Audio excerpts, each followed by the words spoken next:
Hey everyone, and welcome to Eternal Mooncast, the streaming show all about Sailor Moon fan theories. We cover everything from the prominent to the obscure in the Mooniverse. I'm your host Michi with my co-host Celine. Joining us tonight, we have a very special guest. Oh, one day I'll get this right. Welcome, Sailor Tortilla, a digital marketer by day and a Sailor Moon reviewer by night. She's been watching Sailor Moon since 1995 and loves connecting with Moonies and new and exciting anime merch info. Howdy, thanks for having me. We're happy to have you tonight. I'm excited. Before we begin, we just want to do a quick Mooney disclaimer. We would like to remind everyone that these are just our personal opinions. We do not in any way represent Toei or the Sailor Moon intellectual property. We invite you to join us tonight as we are streaming.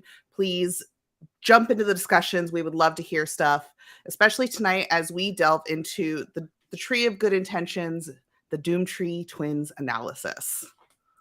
I was going to say, I hope everybody is excited.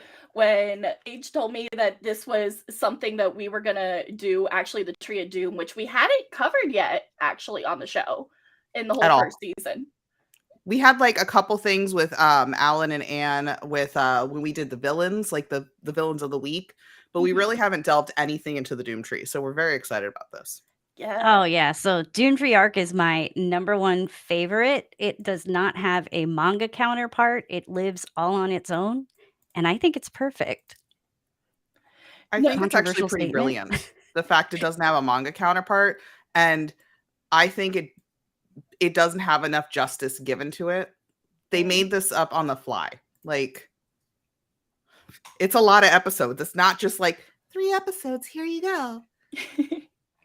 It's an entire arc that can hold up on its own. It really does. I actually think it's one of the most emotional arcs because I think Alan and Anne, and by the way, Deke and Viz names are all fair game here. We include the entire Mooniverse in our show. So I just think that they're two of the most interesting characters in the way that Naoko Sensei propositioned like their situation. It's not a situation. It's a situation we see similarly, but we don't exactly see all the way through again in different arcs. Yeah, it has a really good sense of like redemption, even especially for An. And it is extremely emotional. I was watching it, getting ready for this podcast, and essentially I was so emotionally invested that I've seen this thousands of times. And I was like crying like 3 hours ago, going, oh, he remembers her. But I don't feel that way about other parts of Sailor Moon. You're right. It brings something out of you that the rest of it doesn't bring. Mm-hmm. And then Celine, how do you feel about it? I think it's the Doom Tree arc it's very unique. We actually get a different kind of villain compared to the rest of the Mooniverse, essentially, because when you look at all the other villains, they interconnect in the end.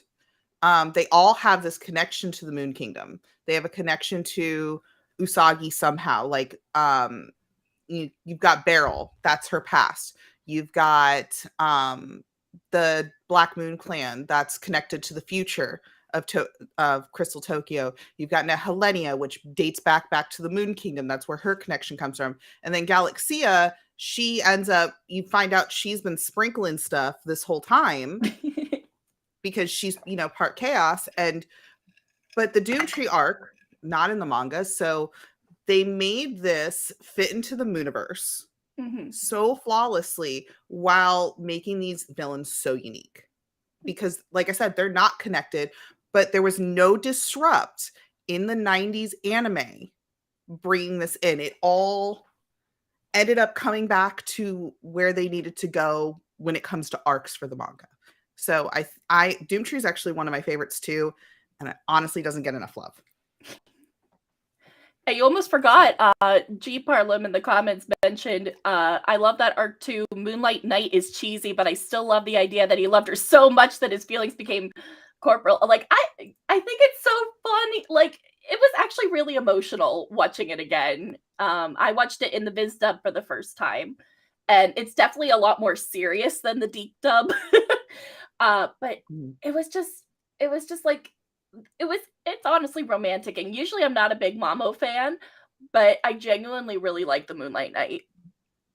Yeah, and I like that G brought that up because I was watching it with my husband and I was telling him, this is what happened to him in season 1. It's like he didn't even know he was Tuxedo Mask for a lot of episodes. Like one day he woke up, he's like, "Oh, that's what I've been doing from 6 p.m. to 9 p.m. every night." So it was a little bit, we've seen it before, so it almost made it so easy to accept. It's like, okay, that's just him. That's just what he does, even though it was anime only. I mean, he doesn't do much. No. The rose distracts so But he the does- girls can continue fighting. He's got a rose bush on his balcony, waters it daily, All the That's it. forests have guarded their doors. and he's Like, got no. special rocks. Pocket rocks. Exactly. But sorry. We come up with some nicknames for different things in the Mooniverse here. But okay, so let's break down the season. So it starts out with the girls. For those who haven't seen it, like maybe you're a manga only fan or you're curious about the Triadum. So it starts out with all of the girls wiped of their memory and they're all normal everyday girls, which is kind of wild to see. And then you see Luna and Artemis actually, what I thought was interesting rewatching, I forgot they tried not to wake them. That they tried to give them a normal life as much as they can. Because But it that's was all torture. Usagi asked for. Which Yeah, they but were it was at the torture end for of her. Season 1, yeah. End of Mhm. season 1, she was like, I just want to be a normal girl and allow them to be all normal girls because that's how the first arc of season 1 ends. And I appreciated that with Luna and Artemis. And I'm not gonna lie, I cry every time Luna has to restore Usagi's memories.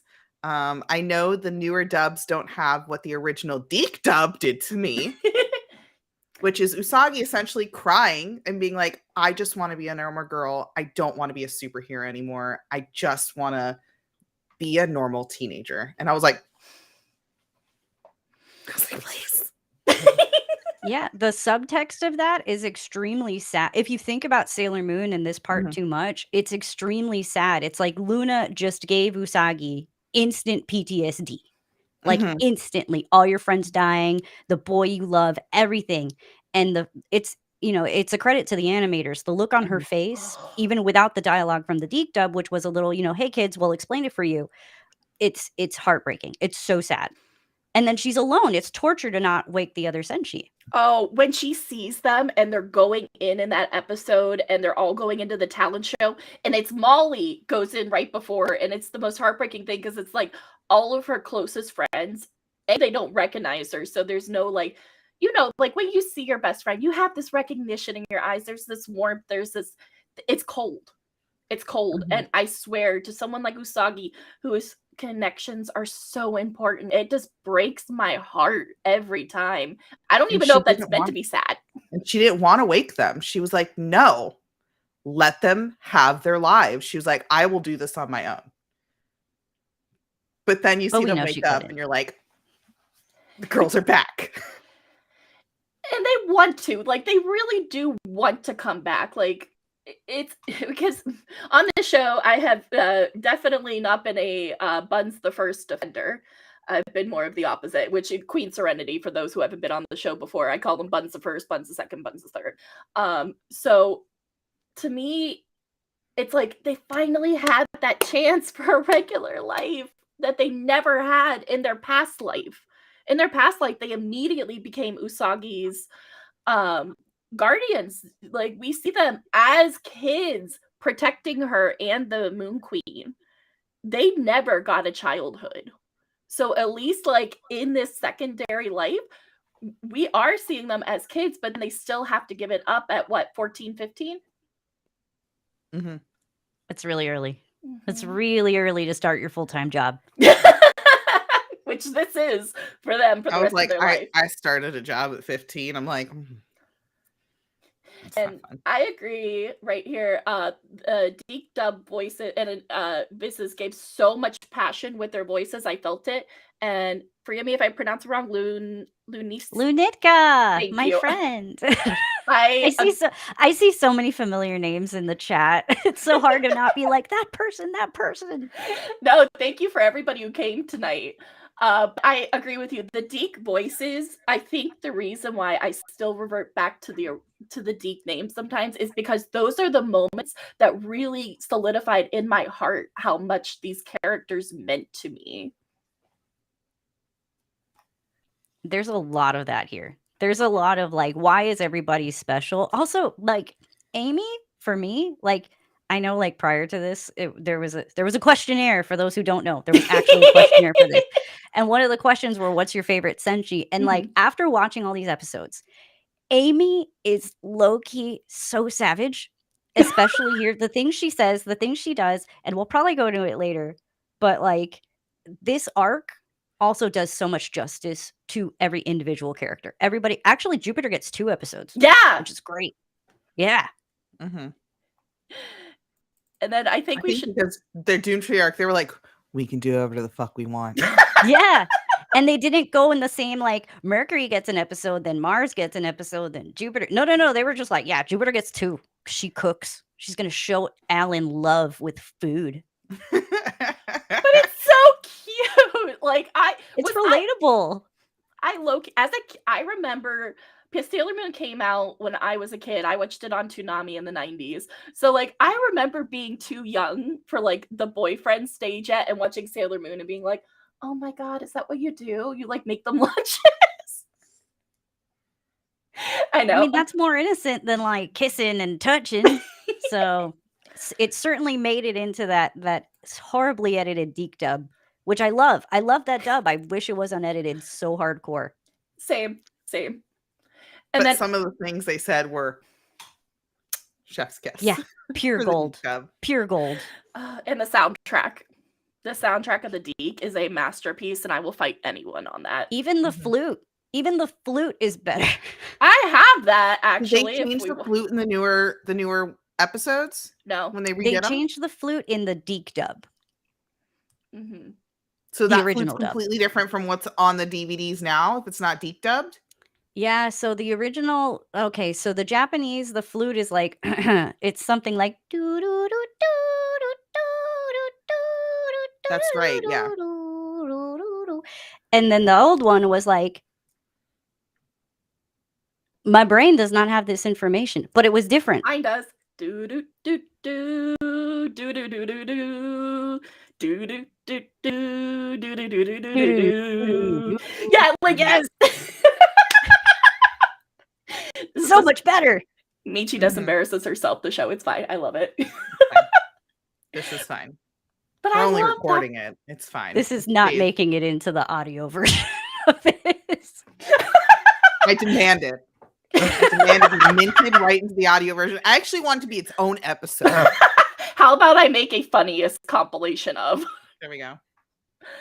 Oh my gosh. But here, I actually have the flute pulled up, the original one that you might have never, because if you've only heard the Deke dub, you've never heard this one before.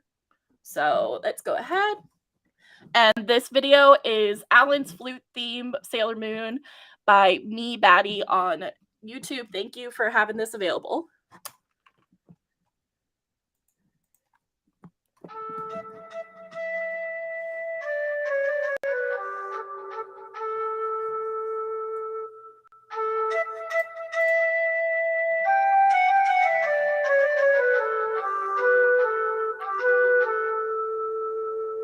I have never heard it.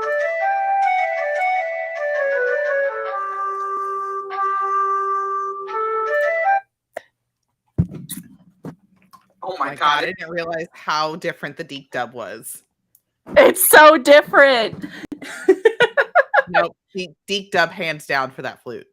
Same, big same. Because that's the one I have hummed since I was in middle school.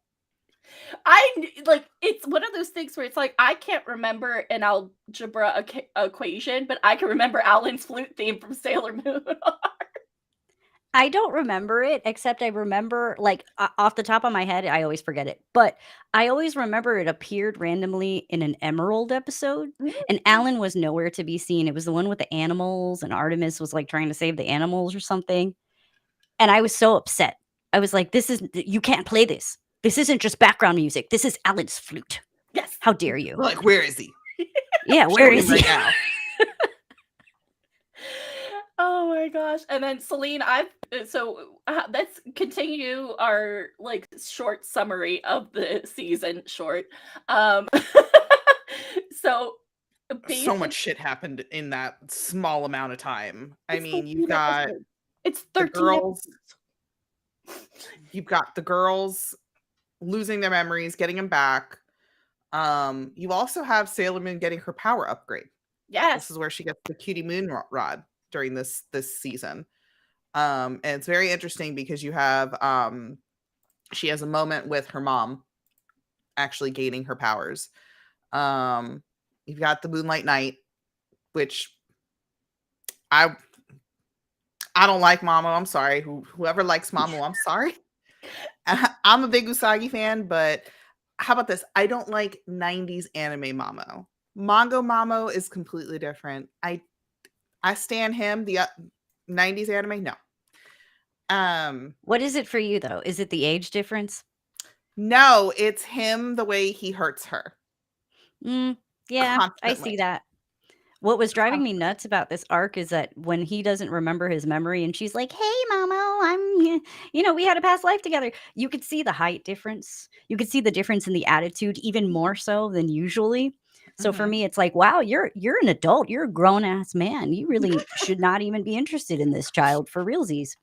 Yeah, like maybe your reaction is actually the right one to ignore. Yeah, actually, Even yeah. though that he was supposed to only be like what 16, 17, Which but they made this adaptation? man a grown ass man. Which adaptation? They all his age changes. What else do we have? We've got Alan. what else Oh, happened? you forgot the love quad. How do you Oh, describe this The, season? you mean the swingers, the potential great swingers? exactly. I don't know how to You describe. got, I mean, you got Anne and Alan. They've never known love, and then you get them around humans, and they're learning human emotion, and it gets very confusing for them. So you got Alan falling in love with Usagi, and then you've got Anne falling in love with Mamoru, and then apparently Jupiter was in love with the Moonlight Knight for a second. That's this kind of Only for a second. For the Until night. she Yeah, it was until she realized that Alan didn't know what love is, and somehow that made her no, I think that made her like Moonlight Knight more. And for those who haven't ever seen it, these are Alan and Anne. Mm-hmm.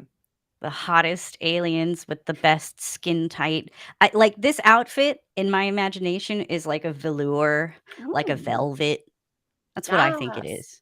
Like anybody who cosplays them, I always give them props because I'm just like, that is skin tight. But also making those vests, what a pain in the butt.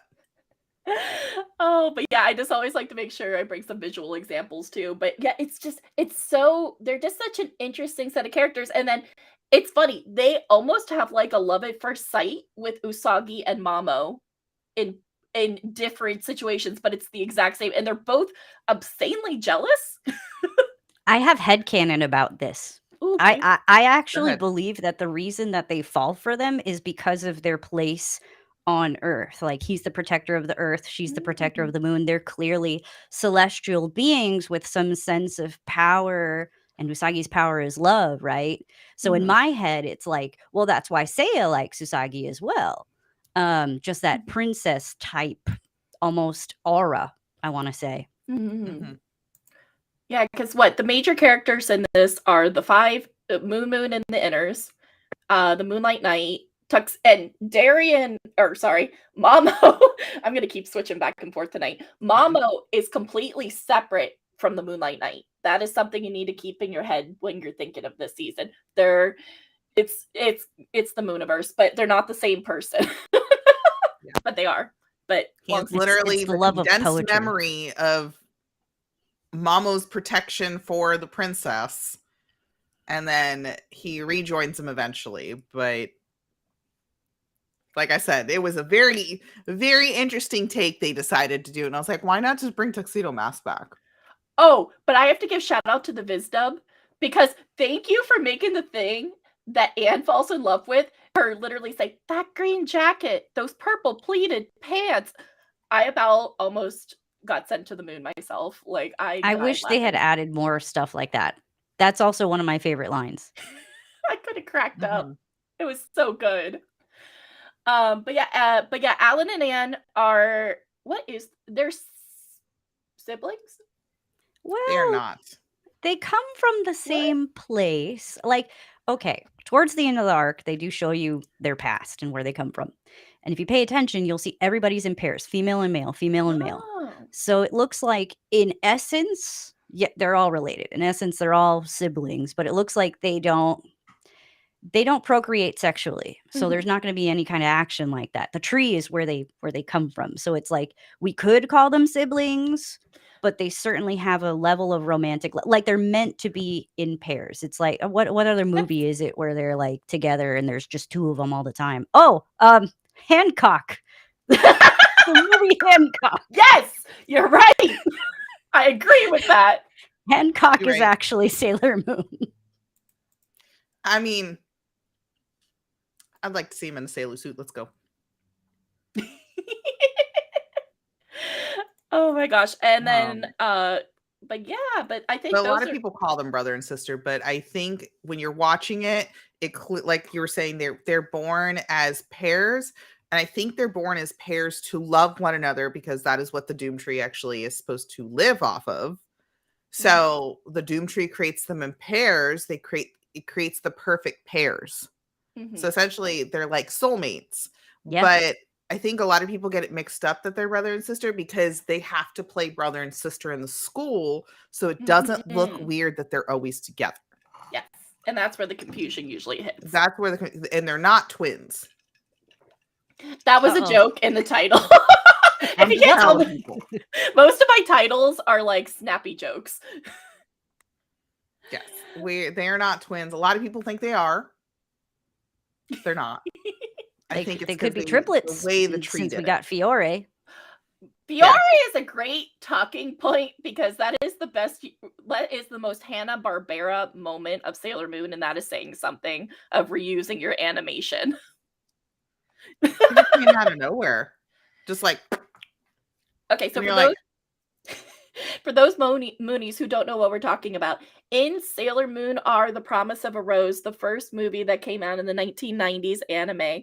Literally, Alan in a pretty white suit instead of a blue suit appears and has feelings for Tuxedo Mask, a friendship, and he's a little bit older looking too. yeah, he's also he looks like he could be from the same from the same tree, but I'll pull up a picture Oh, of he him. definitely, because he even has like the little hair thing, the hair coloration that's in his hair, and I've always found it interesting. I'm like, that we're just gonna go. That's what aliens look like outside of like the Negaverse. Okay. And the Starlights, don't At forget least the until we get to the Infinity arc.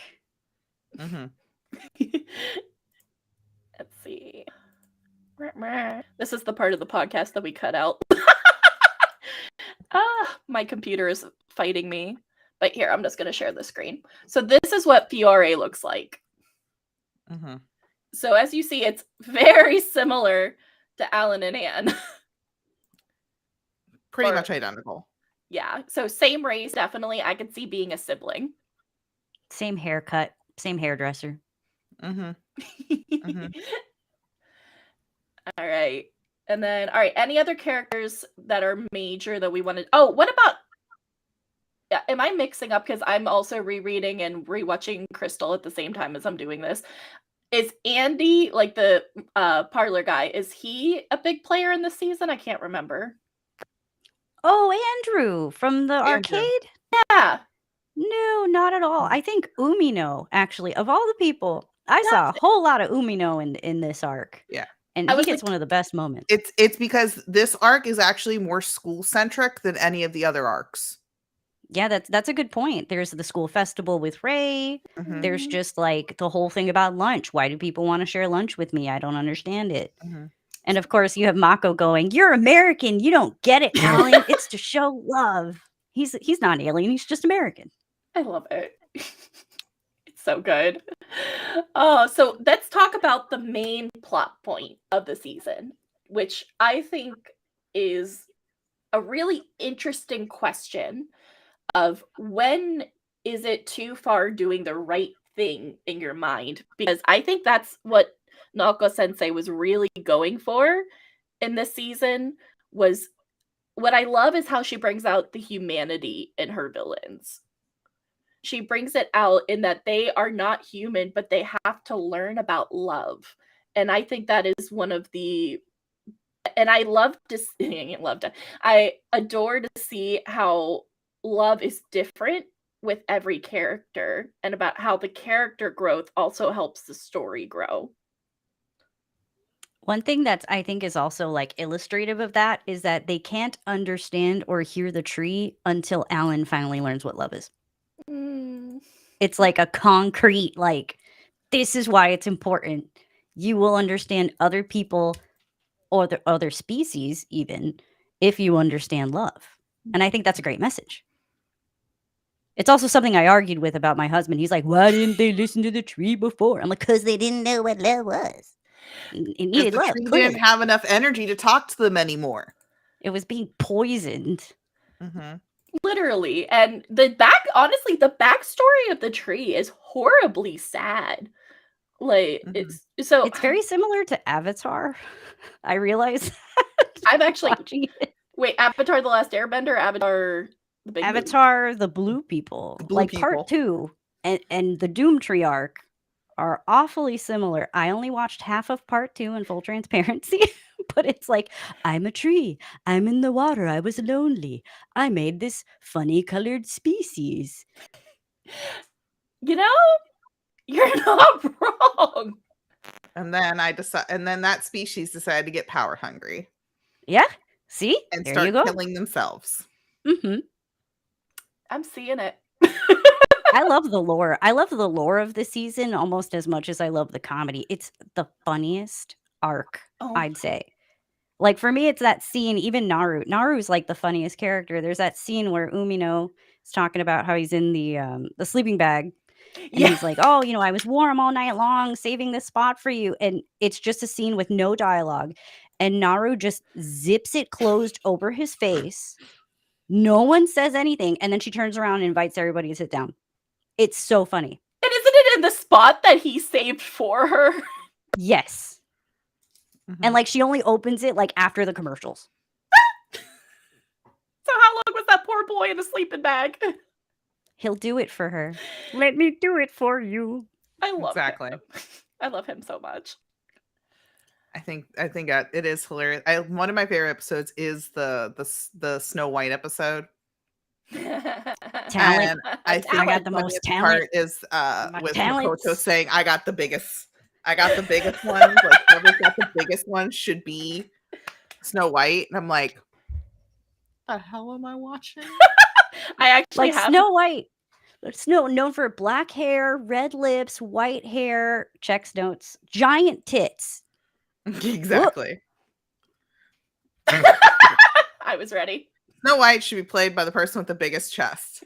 Considering our figures, it should be me. I'm like, Makoto, please. All right. And the way they Can't argue with animated that. her face, it gets me every time. And Ray's just like, what? Oh no, that will forever be an iconic line. Because what was, and especially the fact that they tried to make it talent was just, it was too much. But they kept the shot focusing on her chest.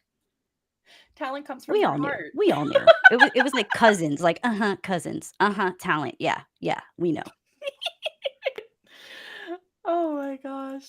All right. So the main plot is that they think they need to steal energy to save their tree, and without their tree, they will die, and tree will die. So it's I kind of get where they come in with the attitude of, we need to do what we need to do, and everything else is expendable.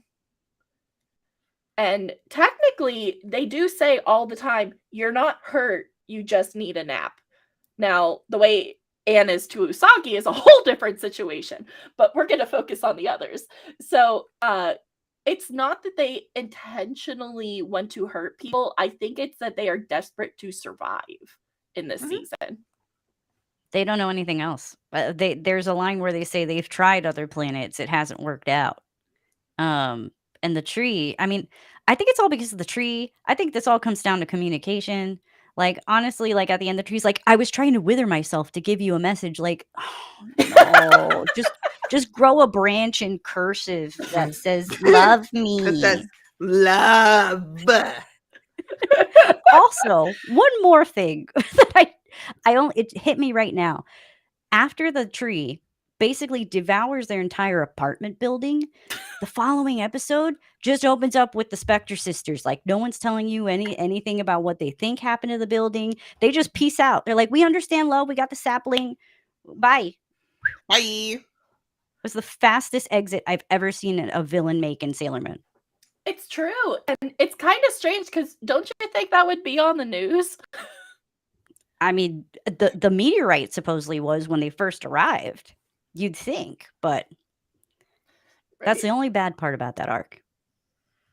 Well, maybe because they weren't the villains in the end, so they were like, "Oh, they're not the villains. Get them out."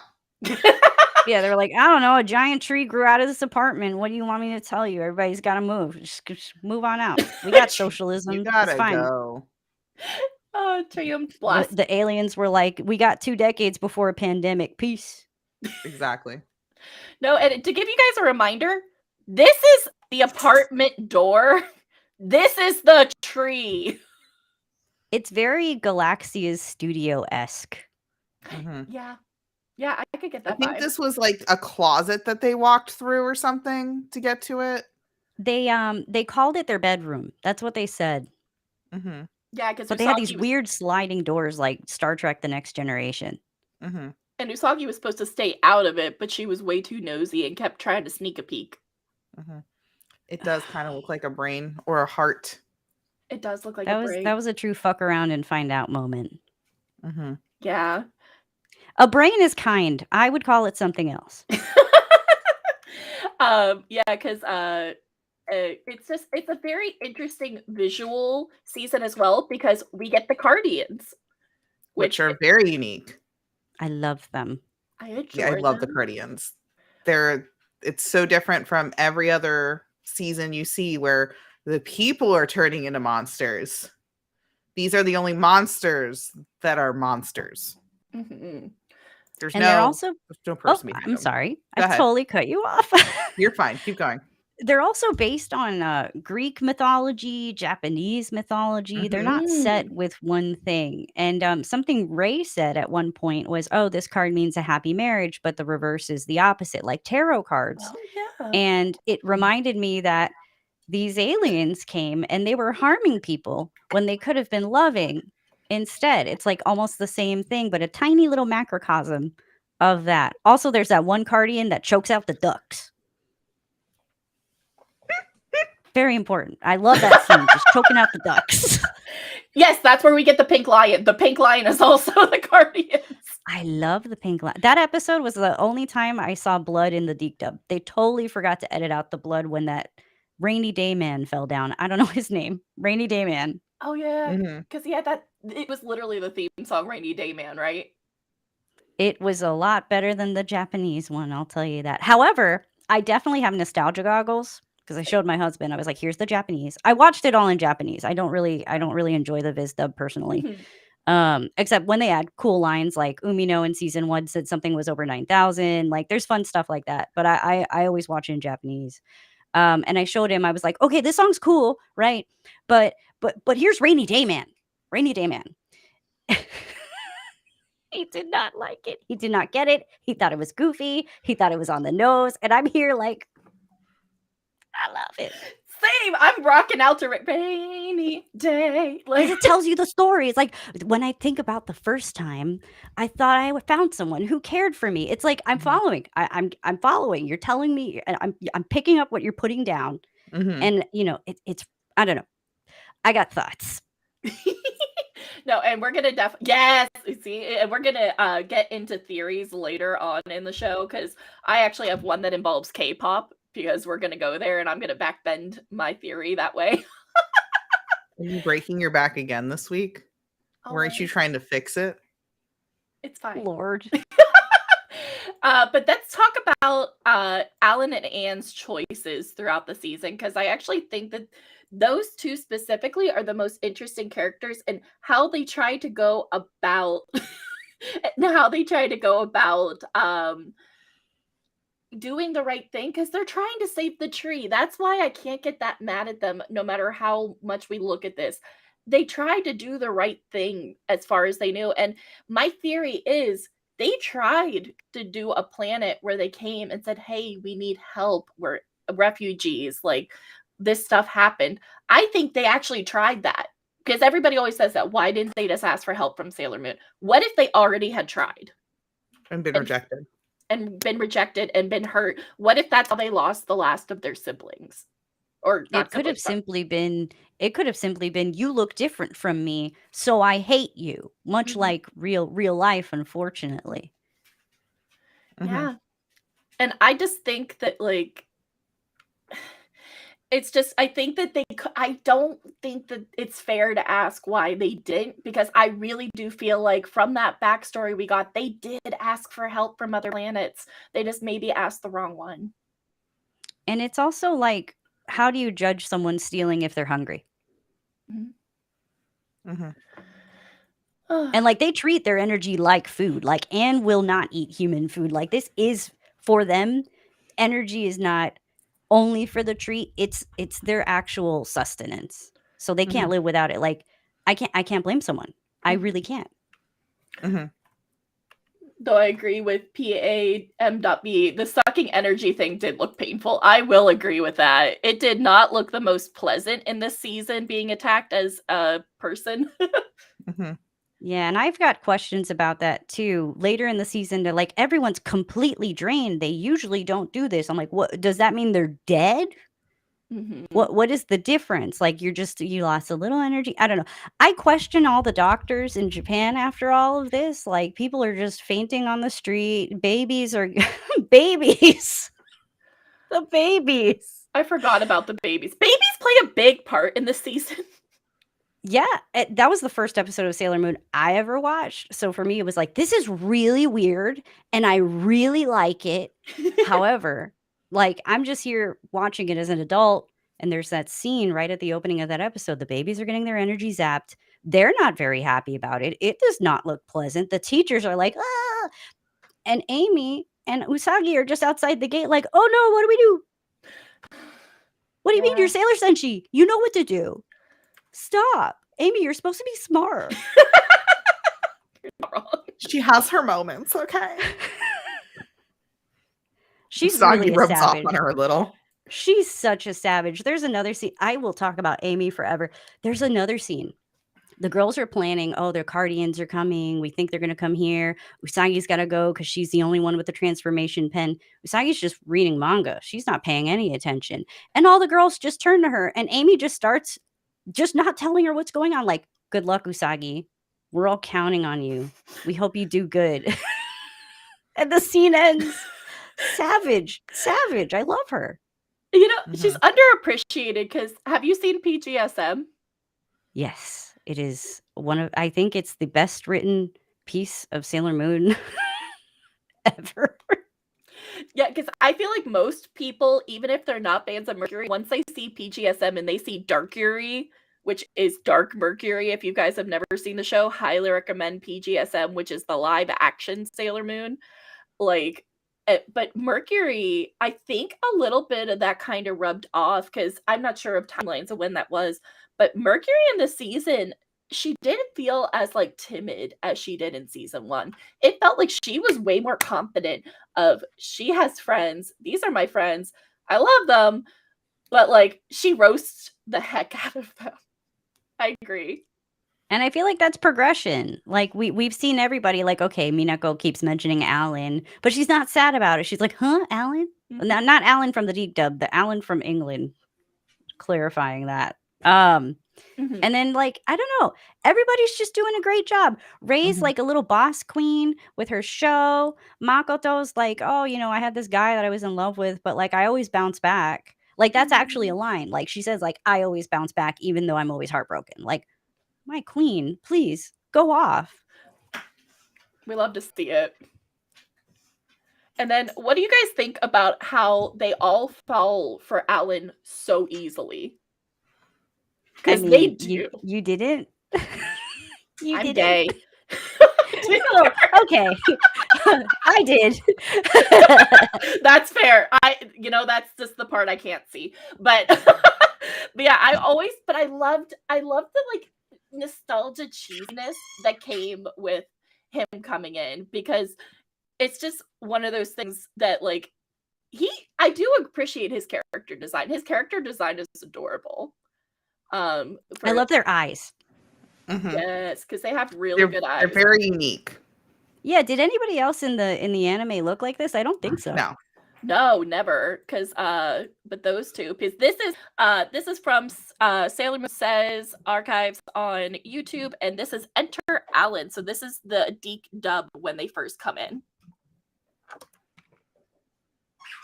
They love me. I've never felt anything like this before in my entire life. Who are you? Are you talking to me? Molly's mine, hairball. Scram, Melvin! Allow me to introduce myself, my beloved. My name is Alan. Huh? Oh! Your beauty radiates from you like the scent from a rose. Please say I can play for you. Play anything you like, Hunkameister. I love this show so much. That was me. That was me at age 7. I was like aggressively heterosexual. I was just like, yeah, I love this show. This is great. I'm 7, and what is this? I want him to play a flute for me. Yeah, like, and also he's so open. Like, boys, teenagers, they would never be like, oh, you're the Aphrodite to my, oh, please.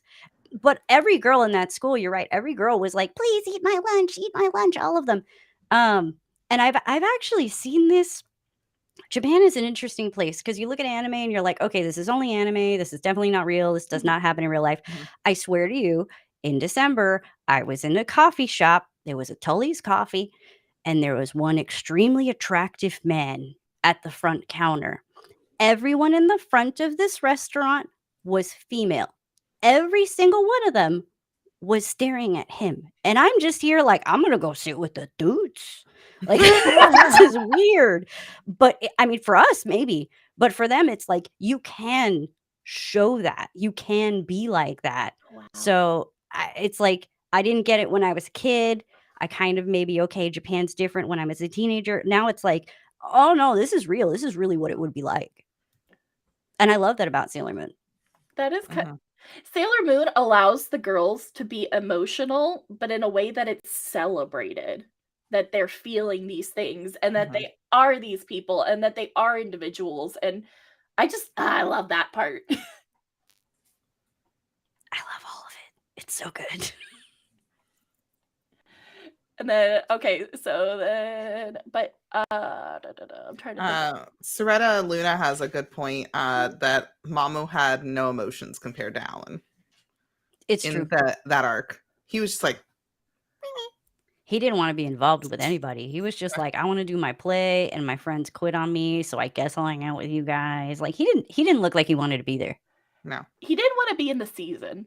Like, he The didn't whole season. He acted like start to finish, he was done. Like, if he could have Sailor Stars it out and been Galaxy been like, you want to leave? He would have been like, why not? Sorry.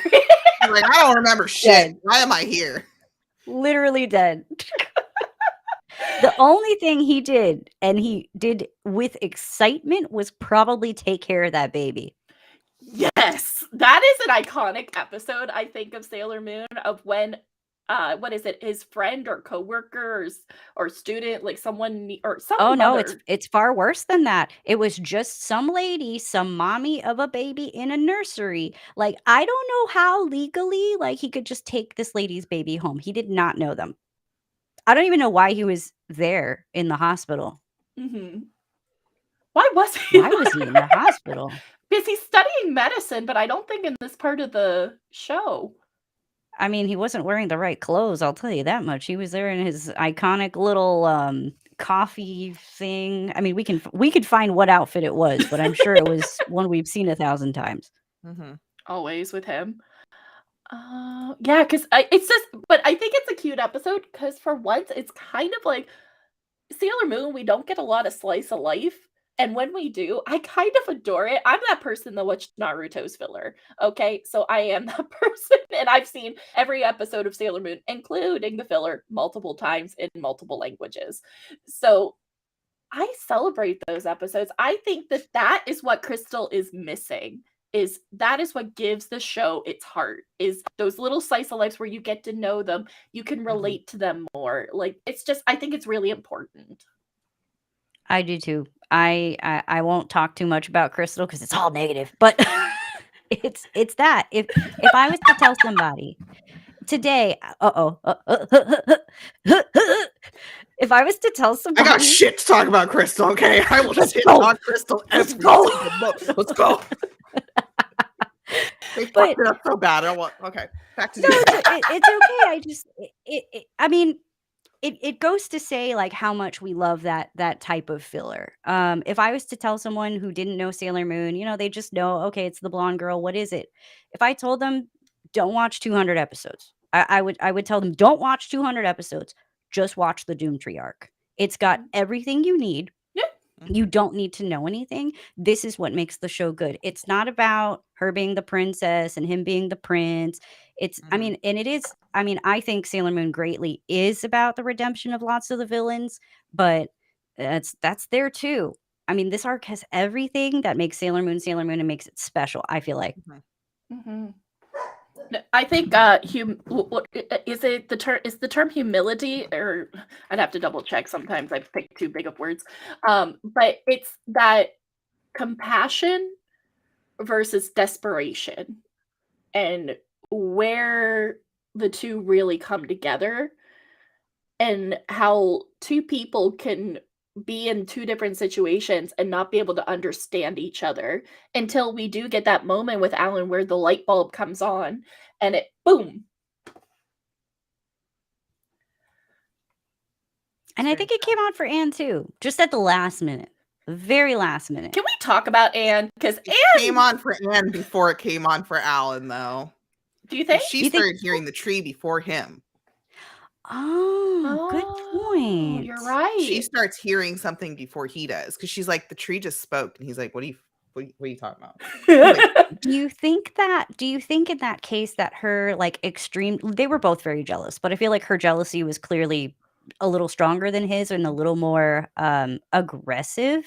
Do you think that's like a good illustration of how much she did actually love him just without, like, she felt it, but she didn't know I it? think she started, I think when she does it, because it's closer to like the end episodes, is when she starts hearing, like, she thought she heard something. She's like, I think it's because she starts realizing how much Alan actually means to her.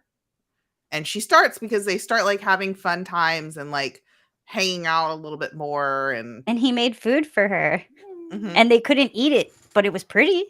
yeah. And to give I think you're right. I think you're right. Yeah.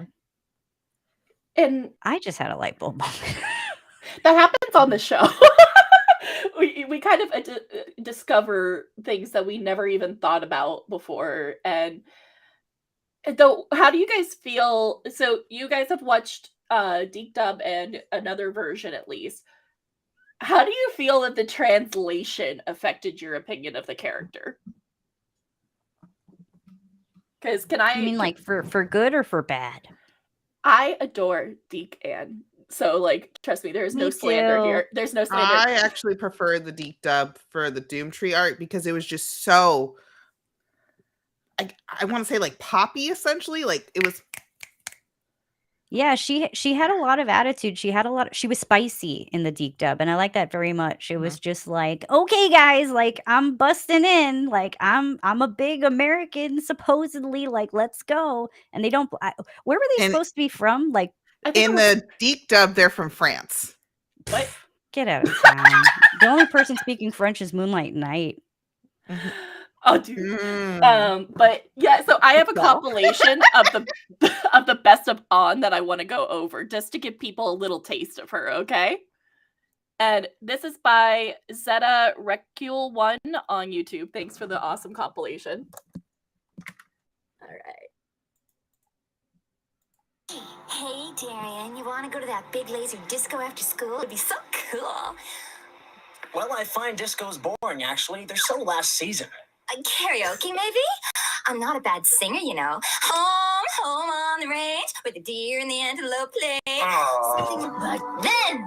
Oh, great. Preschool's across the street. What's that supposed to mean? You think a sophisticated guy like Darian is interested in your dumb fairy tale? Get with the program, geek. Hey, where'd it go? Oh, Darian, wait! Darian, wait! Oh, now's my chance. No, Snow White's supposed to be asleep. If you want it right, Anne, you can't move. Rats, frats. Hey, I'm so sorry. Shall we do it again then, Darian? I don't believe this. He's actually giggling. Kitchen's closed. The party's over now. Who are you? You're trespassing. She's pissed. Okay, I won't play the whole thing, but I had to at least get a couple of those favorite lines of mine in.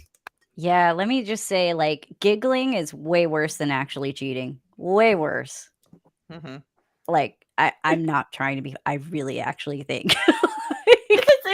It's an involuntary, like it's one of those ooh-woo moments. Sorry.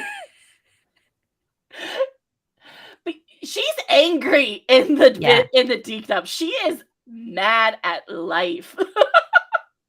She's mad all the time.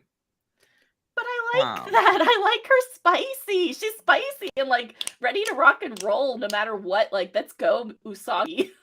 Yeah, I think my favorite thing is go ahead. Oh, she always just gave it so much energy. Like, she wasn't mad. She was extra mad. But Celine, I'm sorry. I think my favorite thing is when she first comes in, like I said, because in the Deke dub, they're from France. Because in the Deke dub, they tried to make this like the girls were not in Japan. Just so y'all know. So they Crossroads make them, Junior High France instead of American. And I think my most hilarious thing is when they ask Anne to speak French. Oh, I forgot it. And she's class. like, and it's like, nowhere even close. The Japanese is like that as well. Her just throwing some garbage out of her mouth. And I was just like, the hell did I just watch? It's cute. In the Japanese, it was she didn't even say it that loud. They were like, speak English, and she was like, ooba da gooba da gooba da doo. In the Deke dub, it was far better. It was just like blah blah blah blah. Yeah, like she was angry to be asked in the Deke dub. She was very confident in the Deke dub. She was like, yeah.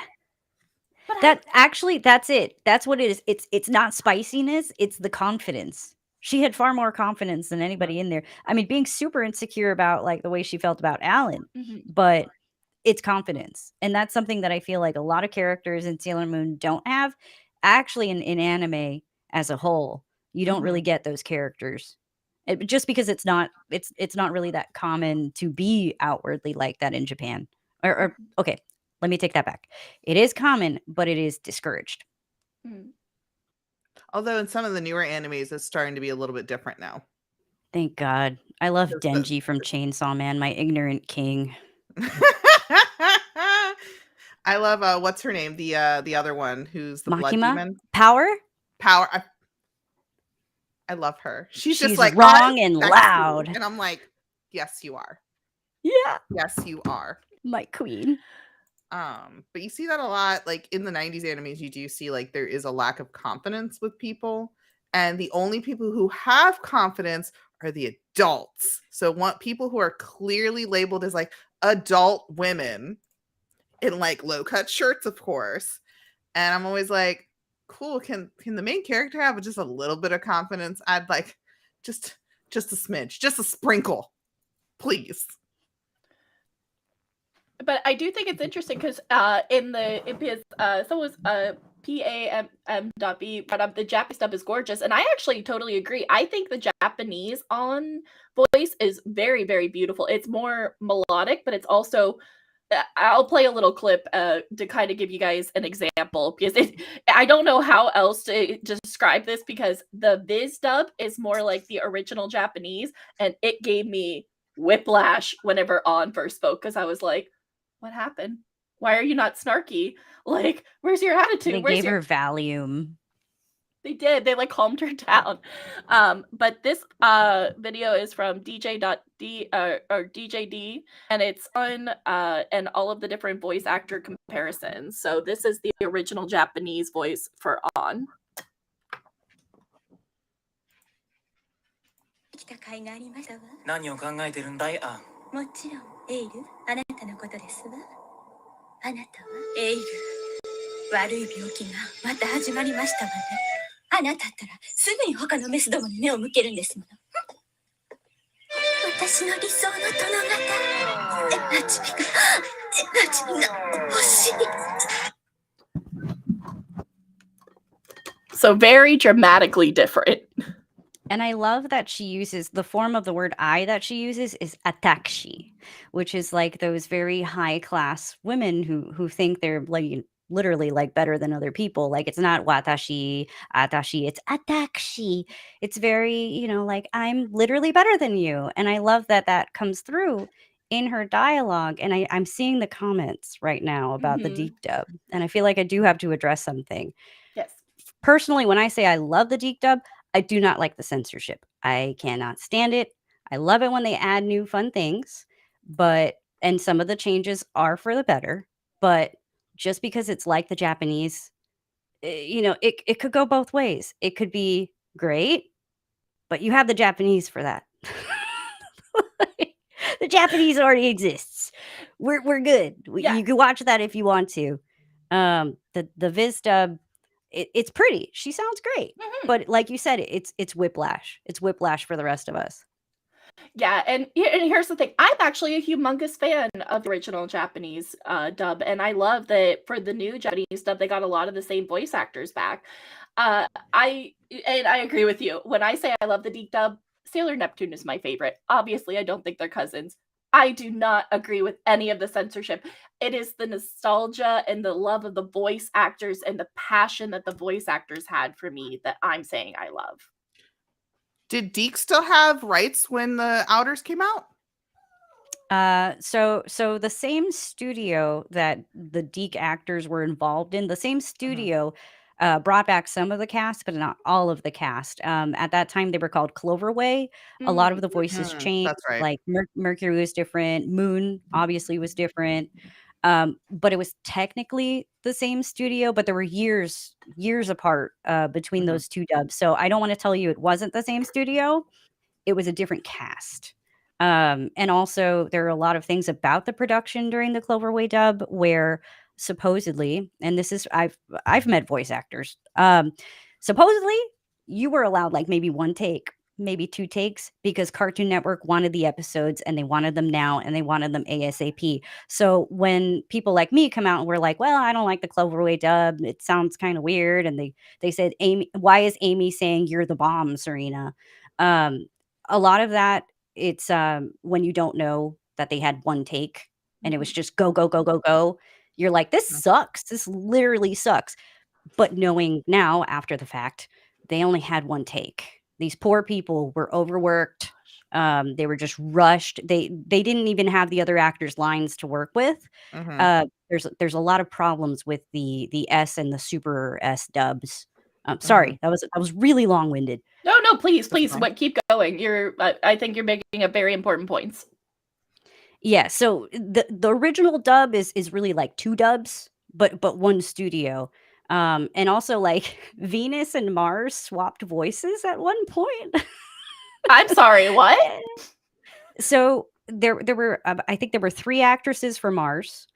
And at one point during the extra 17 episodes at the end of R that were dubbed years after most of R was dubbed. So like in the original release, we got season 1, great.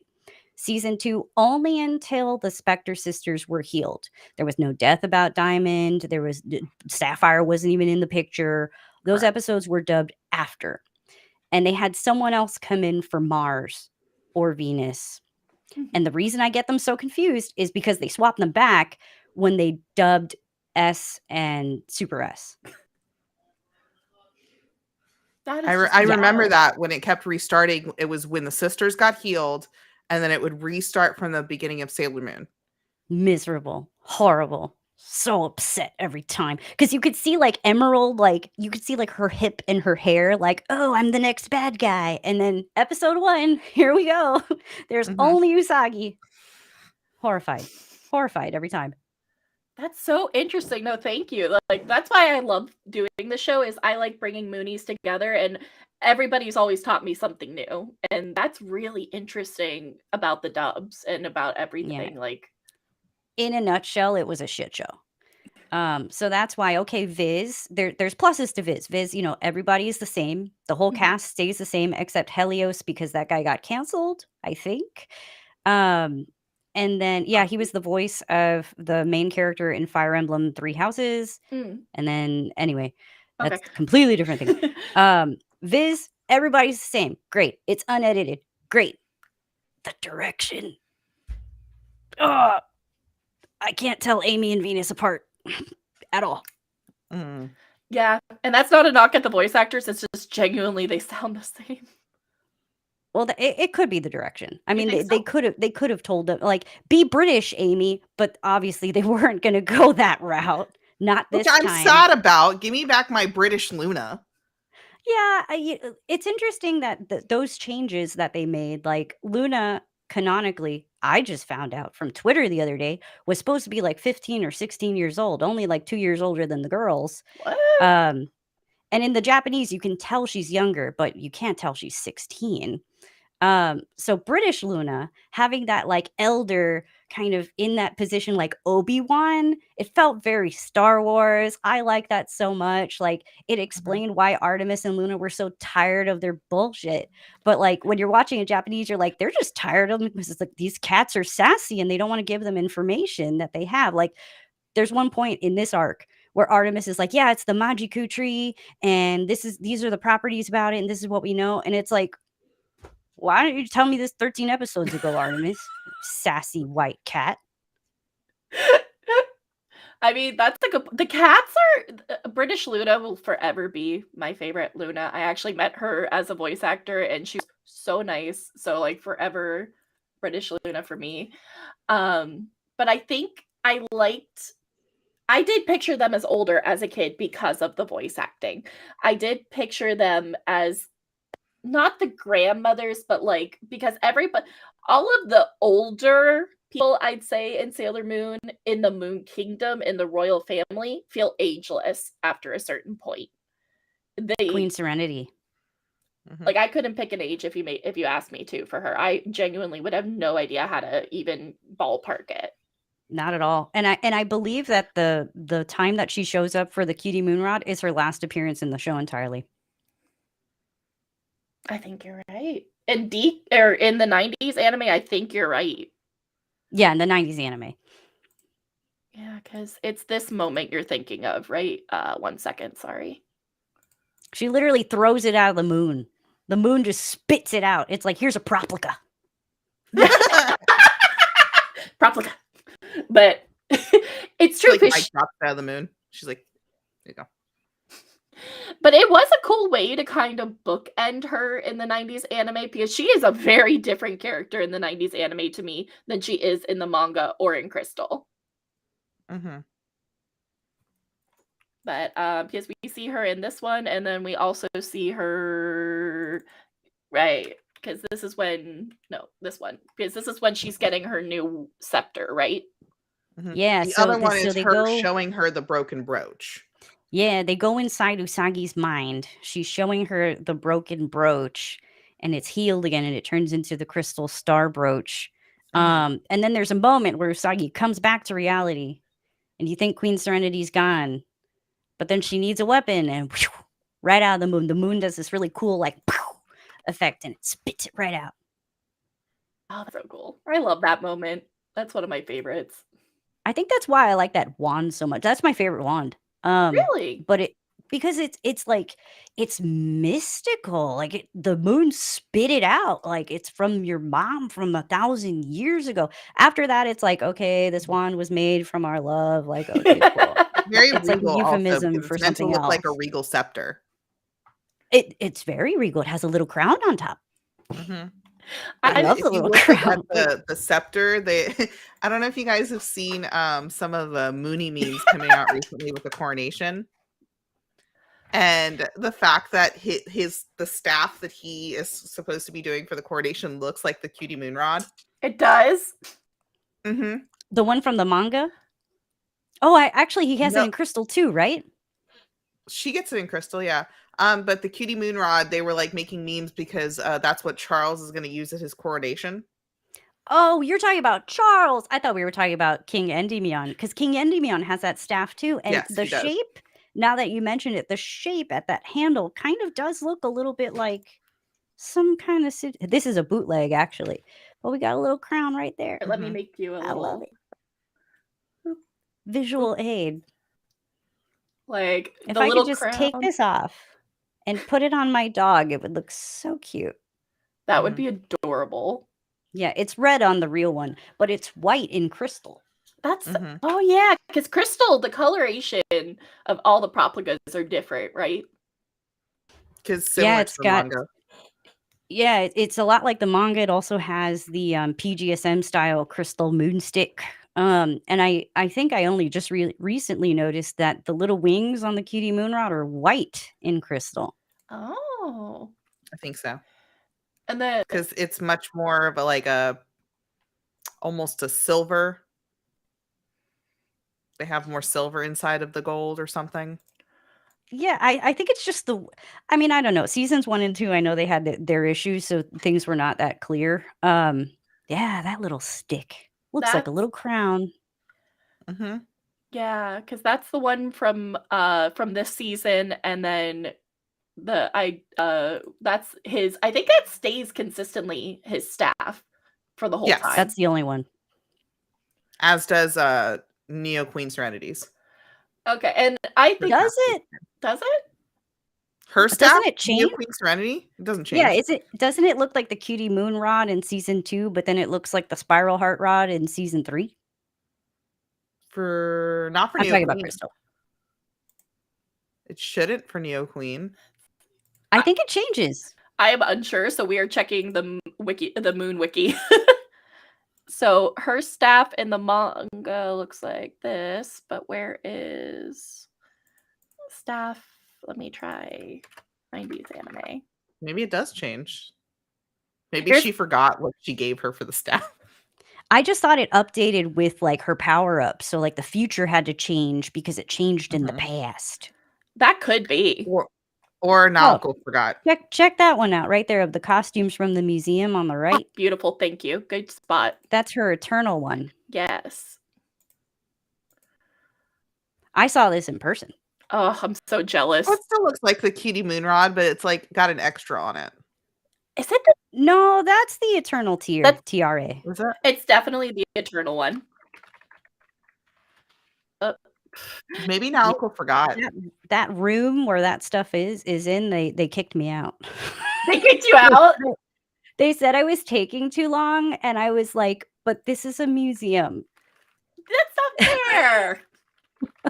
I got really salty. I was trying to take all the pictures I could because video wasn't allowed. So I was like, okay, I'll take pictures, whatever. And I was looking at all the different vintage toys, and they were like, only in or do they only allow a certain number of people in? So it's a ticketed event. You have a time where you go in, like you get a ticket for 1 p.m. or 1:30 p.m. And they start letting people in.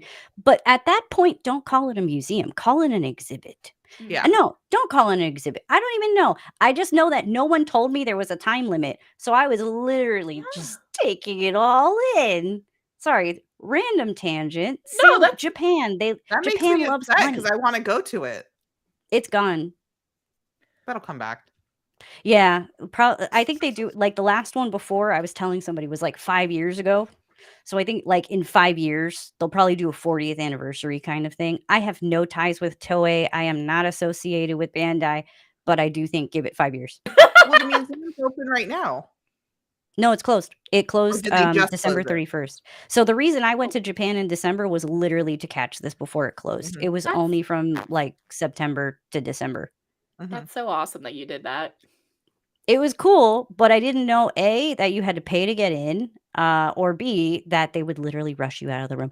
And the other thing that maybe you don't know is that there's a room you cannot photograph, and it has Naoko's actual art in it. And I'm not saying drawings, I'm saying art, because what I never realized about the art books and Sailor Moon's art, and I'll try to make this short, is that they are like oil and watercolor Mhm. on canvas art with like things pasted, like you're nodding because you know little Mhm. like jewels and like doilies pasted on.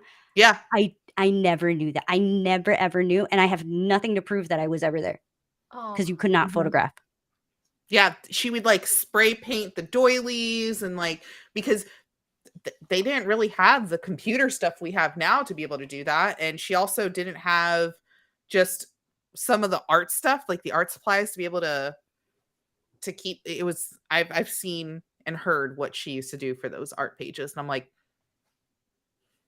so I it's like the respect her a lot actual more now. like the authentic ones from the art book. Supposedly, and some of them looked like they were in very poor condition. Someone at the museum, like I know people who spoke to people who spoke to people, but apparently someone at the museum confirmed that there's more in storage. It's not that it's lost, it's that the condition is so poor that they can only show certain pieces. oh wow. Um, so yeah, that museum was like super cool, but I really wish that someone would just put up footage of that stupid room. Mm-hmm. That's just wild to even know it exists. But all right, so but that's if you guys any other points on the museum before I circle back to the wands. No, that was a hell of a rabbit hole. Thank you for coming with me. Welcome I to the just show. saw the Welcome to wand and I'm more like, Mooney talk. this room.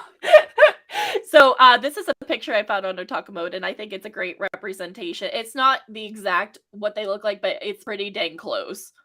This is the Stick and Rod fan club edition. Thank you. I was like, I bet she'll know. The original retail was around $150. It was a fan club only item. There was a non-fan club version with different artwork on it, but it supposedly had every one of the wands. However, these are the original anime designs, not Crystal, and Crystal is the one that's closer to the manga. Yes. Ah, okay. Sorry, guys. I try to find visual examples the best I can, but it can be hard in the Mooniverse. Especially like the kaleidoscope wand. I wish they would. Like, I'm so happy they did a manga version of that. I love that with version. Paprika. But yeah, but it's interesting that they brought back her mom in the season to circle back to where we began. That's who gave her power up because, like you said, after that in the 90s anime, we don't see her again. She is gone. Lunitka? Lunitka? Is that how we say it? Is asking which is our Oh. favorite. Do you mean wands or scouts? I'll be happy to answer either. Why don't we just answer both? Go ahead. Okay, We'll me. start with you. All Yeah, right, go for it. Cutie Moonrod, 1000%. It looks like a club. I feel like I beat someone with it. I keep one next to my desk at all times. Mhm. Can you imagine beating a robber off? Just Cutie Moonrod. I killed him with this, officer. I mean, it's very top heavy. I mean, I've seen murder mystery shows where people were killed by far less than this. Mhm.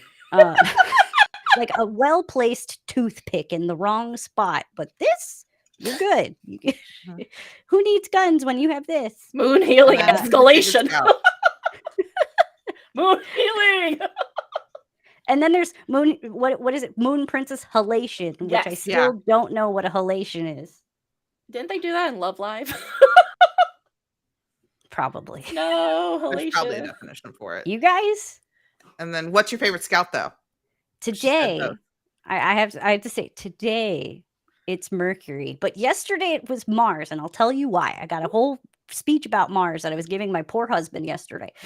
I was telling him I was like, Mars is special because outside of being transformed, she's one of the only sentry that's actively powerful and using powers when she's not transformed. She can see the future. She can feel vibes, right? She can do charms.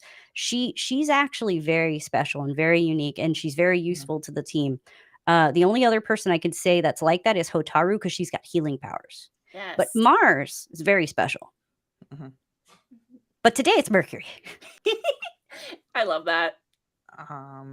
My favorite wand is the Eternal, because Eternal Sailor Moon is my favorite.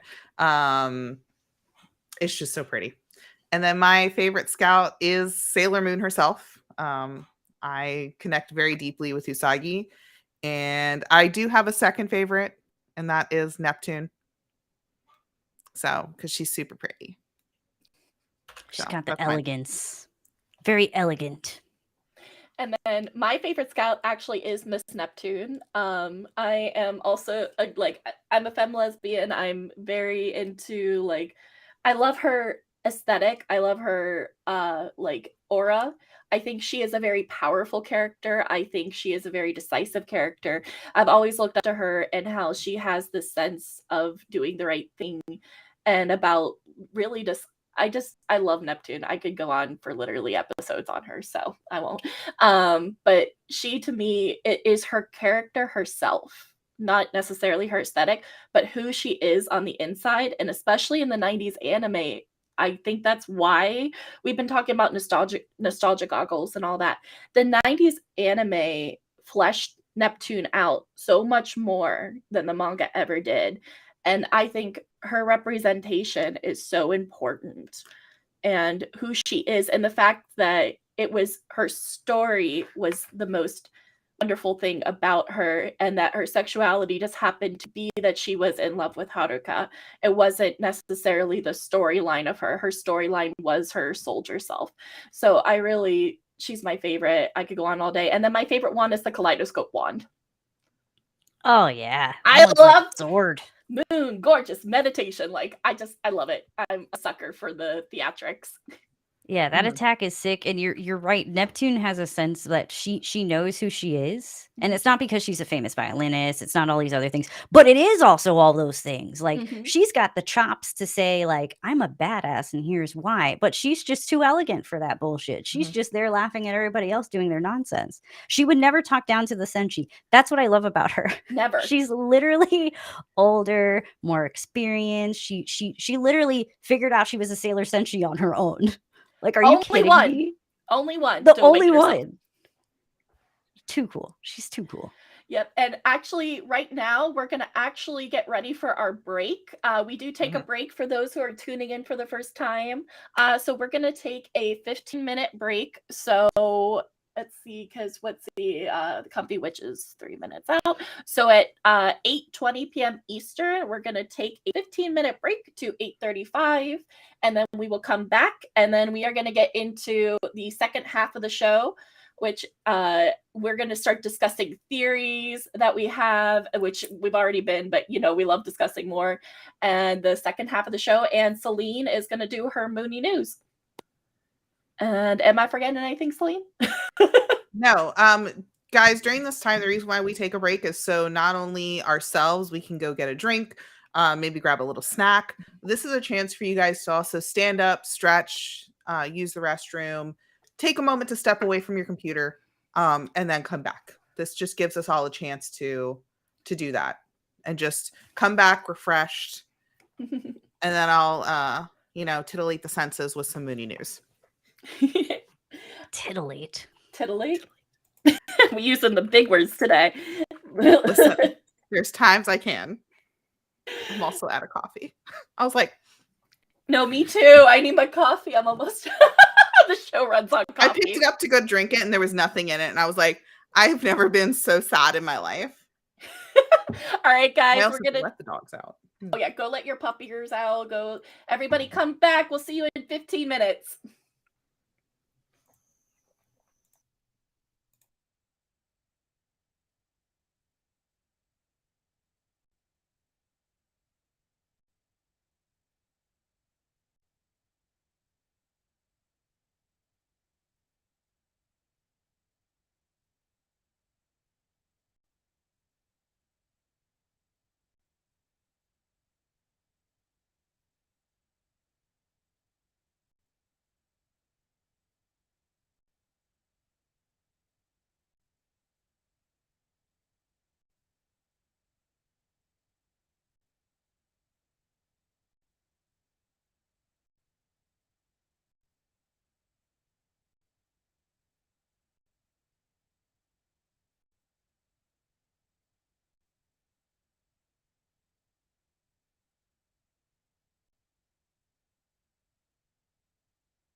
Hey everybody, welcome back to Eternal Mooncast.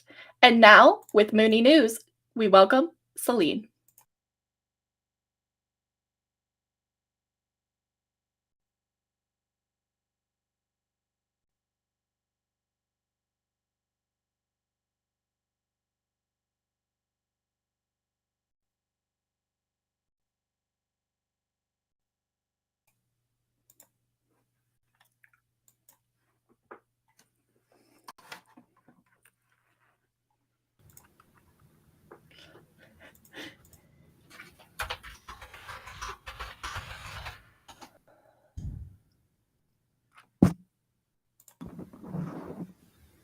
Oh boy, sorry guys, tech problems. My mic wasn't on.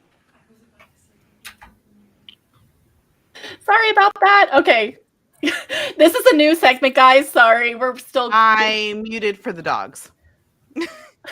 So I know Let's you guys do it really- again. Let's do it We have to again. do it again. Thank you guys for the audience for having patience. We're still getting, but all right. So let's bring it back in a second.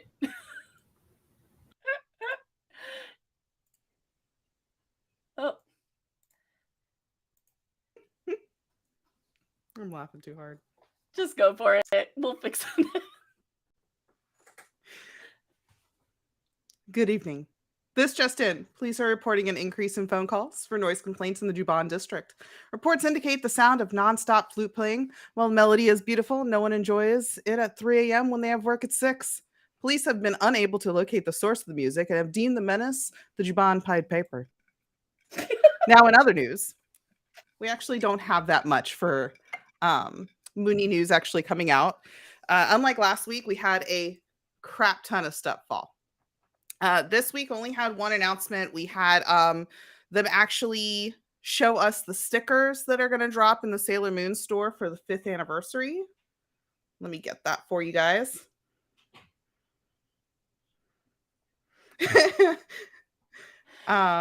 Yes, I have also gone on whole rants while I have been muted. I have 2 dogs, Stella and Einstein, and they love to bark at the most inopportune moments when I am on stream. So let me share my screen really quick. But we started doing Mooney News since we are a weekly show, and Mooney's, there's always so much going on.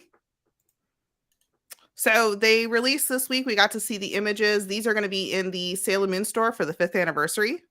Very cute outfits. And these are just going to be stickers. That is all we've seen so far. And now I'm going to be that person You got it. Pulling You out. got it. pulling out my supplies.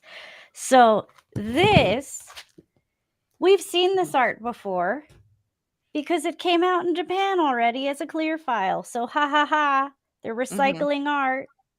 That's what they love to do. But everybody looks fabulous. They look so cute. This is a That's clear good, file. that's some good cosplay material. Yeah. I will say the most exciting thing that is coming out, and this I did announce this last week, was this right here. We are getting some like full size like Dead Moon Circus stuff for the acrylic stands. So I'm super excited about that because Queen of Helenia is near and dear to my heart for villains. So I'm excited to see this stuff come out. We're gonna have stickers, and then they're gonna have the Dream Mirror. Do you want me to ruin this for you? Hmm. I love villains. I love villain merch. I wanted this so bad. But those acrylics are the size of one finger. No. One tiny little finger. No. I know, but I'll still get them because we don't get Oh, hell anything. yeah. It's the only thing we got. Yeah. And I'm loving the little Amazon Quartet right here. I'm like, yeah. I'm actually Amazon Trio is cool, but Amazon Quartet, I like them a little more. I'm They sorry. weren't rapists. What? They weren't rapists. Mm-hmm. the trio. Oy. Oy. But yeah, that's all of our Mooney news. Yes. So, but so I'll we're. get that off. But yes, we will. We will have all the kinks worked out next week for that. But we. I don't know, that was pretty definitely- cool. Stella was making a lot of noise, so I had to mute. I was like, Oh, but all right, let's get back into our discussion though. Alexis, I agree with you. I would rather have figures of them versus those stands. I'm a big figure person. Same. And yeah, I love muting acrylic happens. stands though, but not one finger size. I mean, like, well, I guess I'm pulling out an acrylic figure. BRB. I wish we would get a Nahilenia doll because we were supposed to get one and then we never did. We were supposed to get one?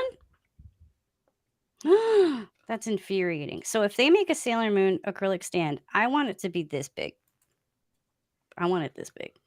This is the only acrylic stand I care for. Not gonna get us that big.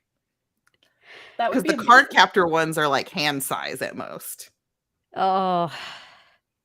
Oh. Well, no, I have a card captor one that's like this big, so. That's good. That's decent. Yeah. And the other thing I love, since we're on acrylics, are these little acrylic cell phone stands. These are excellent. That's so cute. It's from the slumber party, right? Or the girls' night out. You know what? It was called Girls' Night Out. You're right. Anytime I Haruka like and it when Michiru they're on useful. it. Haruka's driving, of course. So I was just like hard eyes. But How does Haruka drive if she's not 20?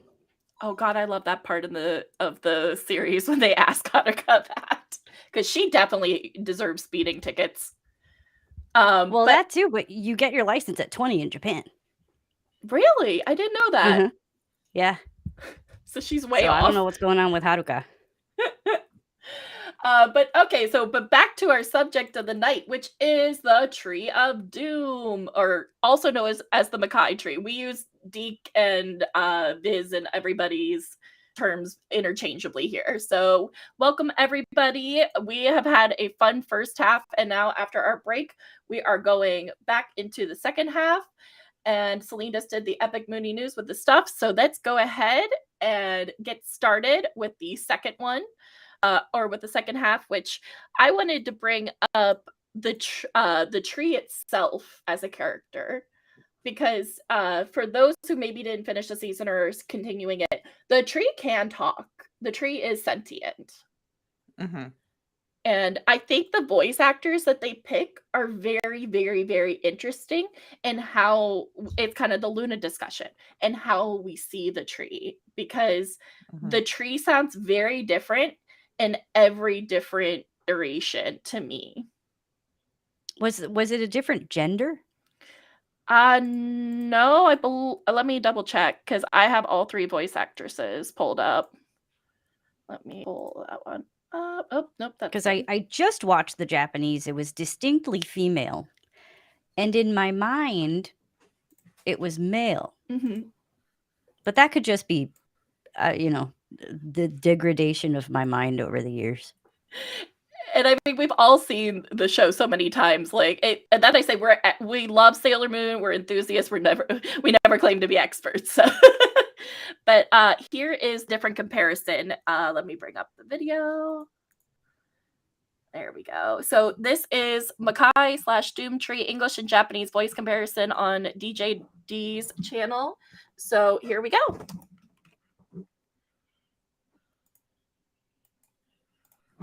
やっとわかったか。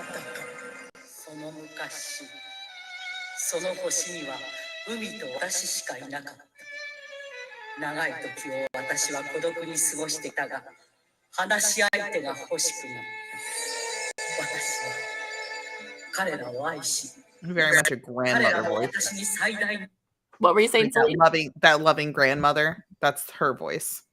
And then this is the Deke. Let's see. Sorry, guys. To tell you my story. Long ago, there was only me and the ocean. I lived alone for eons and eons with not a soul to talk to. But then I decided to change all that. Back then, I wasn't known as the Doom Tree. I was called the Tree of Life. It was such a happy time filled with joy and peace. We all knew only harmony, and as I grew, so did my tree. So that's the Deke, and then the newest voice would be the Viz, and this would be it. Such happy times. But it did not last. Eventually, they started growing selfish and began fighting over who would have my energy. They started losing their respect for me. Soon they were filled with... Okay. Yo, that Viz dub is nice for the tree. Right? I actually really like the tree voice, but I think Yeah. I like all three. Mhm. I think to Celine's point, the first one was very maternal, which fits what it is. Mhm. And then, but that last one had the reverb effect was very effective. It felt alien. Yes. Mhm. Is that Luna? She was screaming. Dead. You This guys is, go. This is Luna. this is a live show, guys. So This was Luna. She was screaming in the corner over there. Just me. And I was like, ma'am, please. oh, She but literally just wants to be held. but I honestly think all three voices are actually good. Mhm. I do get what you mean about the reverb on the newest one, but definitely it's like the most warm grandma voice. Does that make sense? In the original and in the Japanese one, to me, it's like a very warm, comforting voice. Yeah. Yeah. It's very like not what you would motherly. expect. It's almost like I thought it was a dude, and I think maybe that comes from that I would have expected it to have been this large, big voice, even in my mind after the fact. Mm-hmm. All of them are great. Mm-hmm.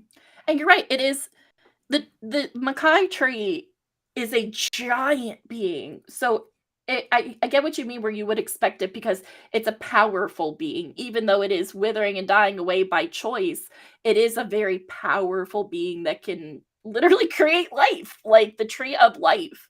That's such a cool. I forgot that was called the tree of life. And it could also end life because it did a really great smattering of like splat. There was that one Cardian with the multiple faces, and the tree just went flat. There was no Yes, magic. It straight up died immediately. Dead. Gone. it Mhm. really did. The tree. What The- villain has done that in Sailor Moon? We don't really see villains just like, you're dead. Only Queen Beryl when she was like, Zoisite, I don't need you anymore, you're dead, which was a horrible mistake in retrospect, but all the villains kind of fall into that in Sailor Moon. Mhm. Yeah, no, you're not wrong, and it's such. I think it's a very interesting decision because do you think that direction came down because in the manga, well, just kidding. In the manga, we don't even get this part, but I think just because I was thinking of it like without sound and words, but maybe that is just something about this that is special. It exists always with that to give the storyline credit, or I don't know what I'm trying to say. Sorry, sometimes words are hard. English is hard. Do you mean that it's special because it's anime only? Yeah, like I think so too. I think there's a really great sense of that the writers knew the characters, Mhm. including the tree. They had a plan for the tree from the beginning, and they executed at the end. Everything seems to make sense. When you know about the tree ahead of time and you're rewatching it, you see that it has a red aura around it a couple episodes before it finally says like, I'm over it. And then that sapling, it's very, the way that they structured it visually, everything really adds up. It's very well connected. It was very well baked. You don't ask questions that don't have answers. Yeah, Usually they go do, get him. at least in that arc. Mhm. I agree. The other thing that I really do. It was one of the comments I was reading. Oh, there we go, Alexis. One thing that I love about the anime, they said, is rather than the manga, is the villains don't always die, and I think that's actually a really cool thing about this arc. Because this arc, for those like just referencing, we get close to a death, or we might have a death. I don't know how you guys see on the tree attack, or when On gets attacked. I think she died. You think so? Yeah. She had a little blood coming out of her mouth. And anime Good. blood coming out of the mouth is very fatal. She definitely dies because he like holds her and is like, please bring her back. Yeah, I actually have the clip that we can Yeah. play. When they speak to the tree, you're right. Only Usagi and Alan go into the mind of the tree. On is not there. I presume it's because she's dead. Oh, Mhm. that's right. I forgot about that. Let's see. Okay, so this is Anne and Alan Doomtree, and I'm not going to play it with audio because, or let me double check it.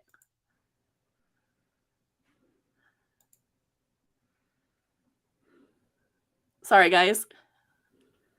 Yeah, it's really bad audio, so I'm just going to play the visual. Okay. Works for me. Okay, awesome. So this is the very end when, like you said, the tree has had it at this moment. And this video is from Moo Lounge on YouTube. Thank you. So you see them being very surprised that the tree has become this like angry creature. The tree's anger, I think, is in full force right here. It's because it's been corrupted. Like at this point, the tree's been corrupted. And it's lashing out because it's been corrupted. And then here's, Anne showing her love for Alan. Mm-hmm. And that moment of realization. That animation, though, in this moment is so good.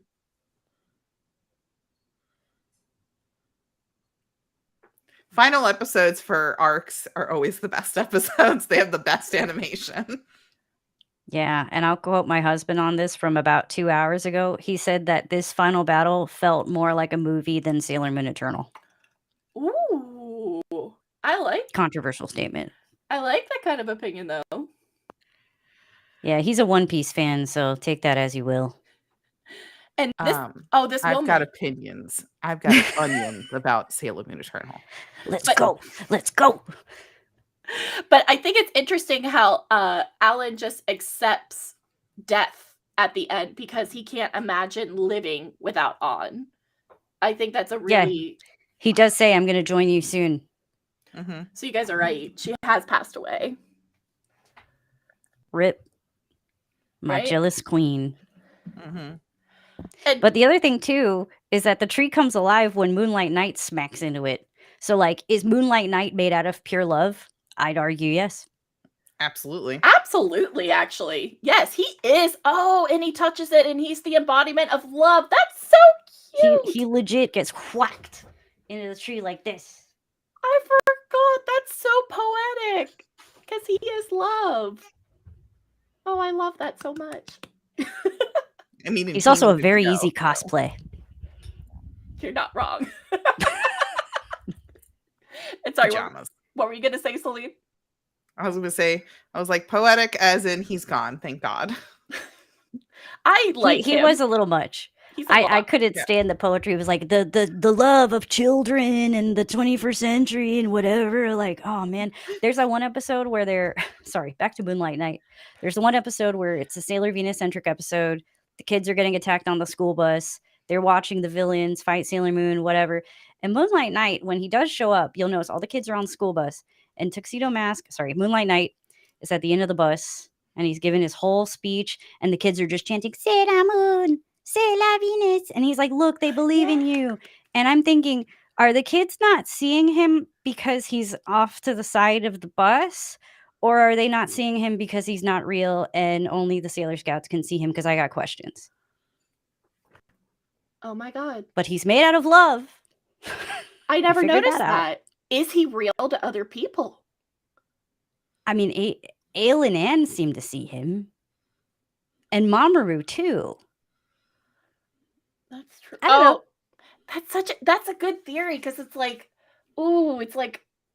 why can some people see it? Because isn't it also like a fairy tale that sometimes kids can see things that adults can't? Yeah. Mm-hmm. But they don't see him.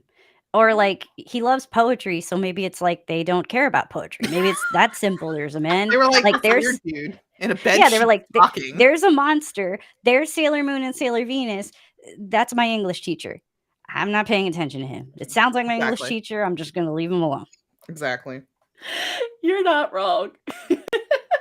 No, I love that episode. Whenever Moonlight Knight is the most supportive version to me of Tuxedo Mask and Endymion, whatever you want to call it. I love the Moonlight Knight because he is there for them and like no other. It's super just motivating. And he has a sword. He does have a sword. Like, that seems so much more effective than a baton. I mean, he does use the rose, but he did use his sword like 2 times. He's in he's in less than 13 episodes, but he uses his sword 2 times. You know what? You're right, because the total arc is just 13 episodes, but you're right, he does. Ah! That's crazy. Oh my gosh. And then I just want to talk also for a minute about how do you guys remember, to me, one of the biggest, strongest parts of the season, I know it's going to be kind of odd, it's when the inner Senshi are about to go into battle to go find Usagi in the tree, and the building has been taken over and everything is vines, and oh my gosh, I just love that scene. Okay, I got a lot of thoughts about that scene in particular. Please. I adore that Rei tells them to stop attacking. She realizes it innately, like it's in her ability. She's like, wait. I think it's sentient. Okay, let's try to and it opens up. It literally opens up, and they go inside, but it's a trap. So the tree's sentient, but it's sneaky. And then they try to get into an elevator, and the elevator door's not closing. And the roots are coming at them at like high speed. And then I don't know who it is. It's like Jupiter's literally hitting closed door, and it's not closing. Yeah. And then she kicks the top of the elevator, and that's how they escape. I think that's so cool. Elevators in Sailor Moon are so dangerous. Anytime you see an elevator, there's a problem. Tuxedo Mask's hanging from it. They're kicking the thing. Like, if it was not for that elevator, I swear to you, the main cast would be dead.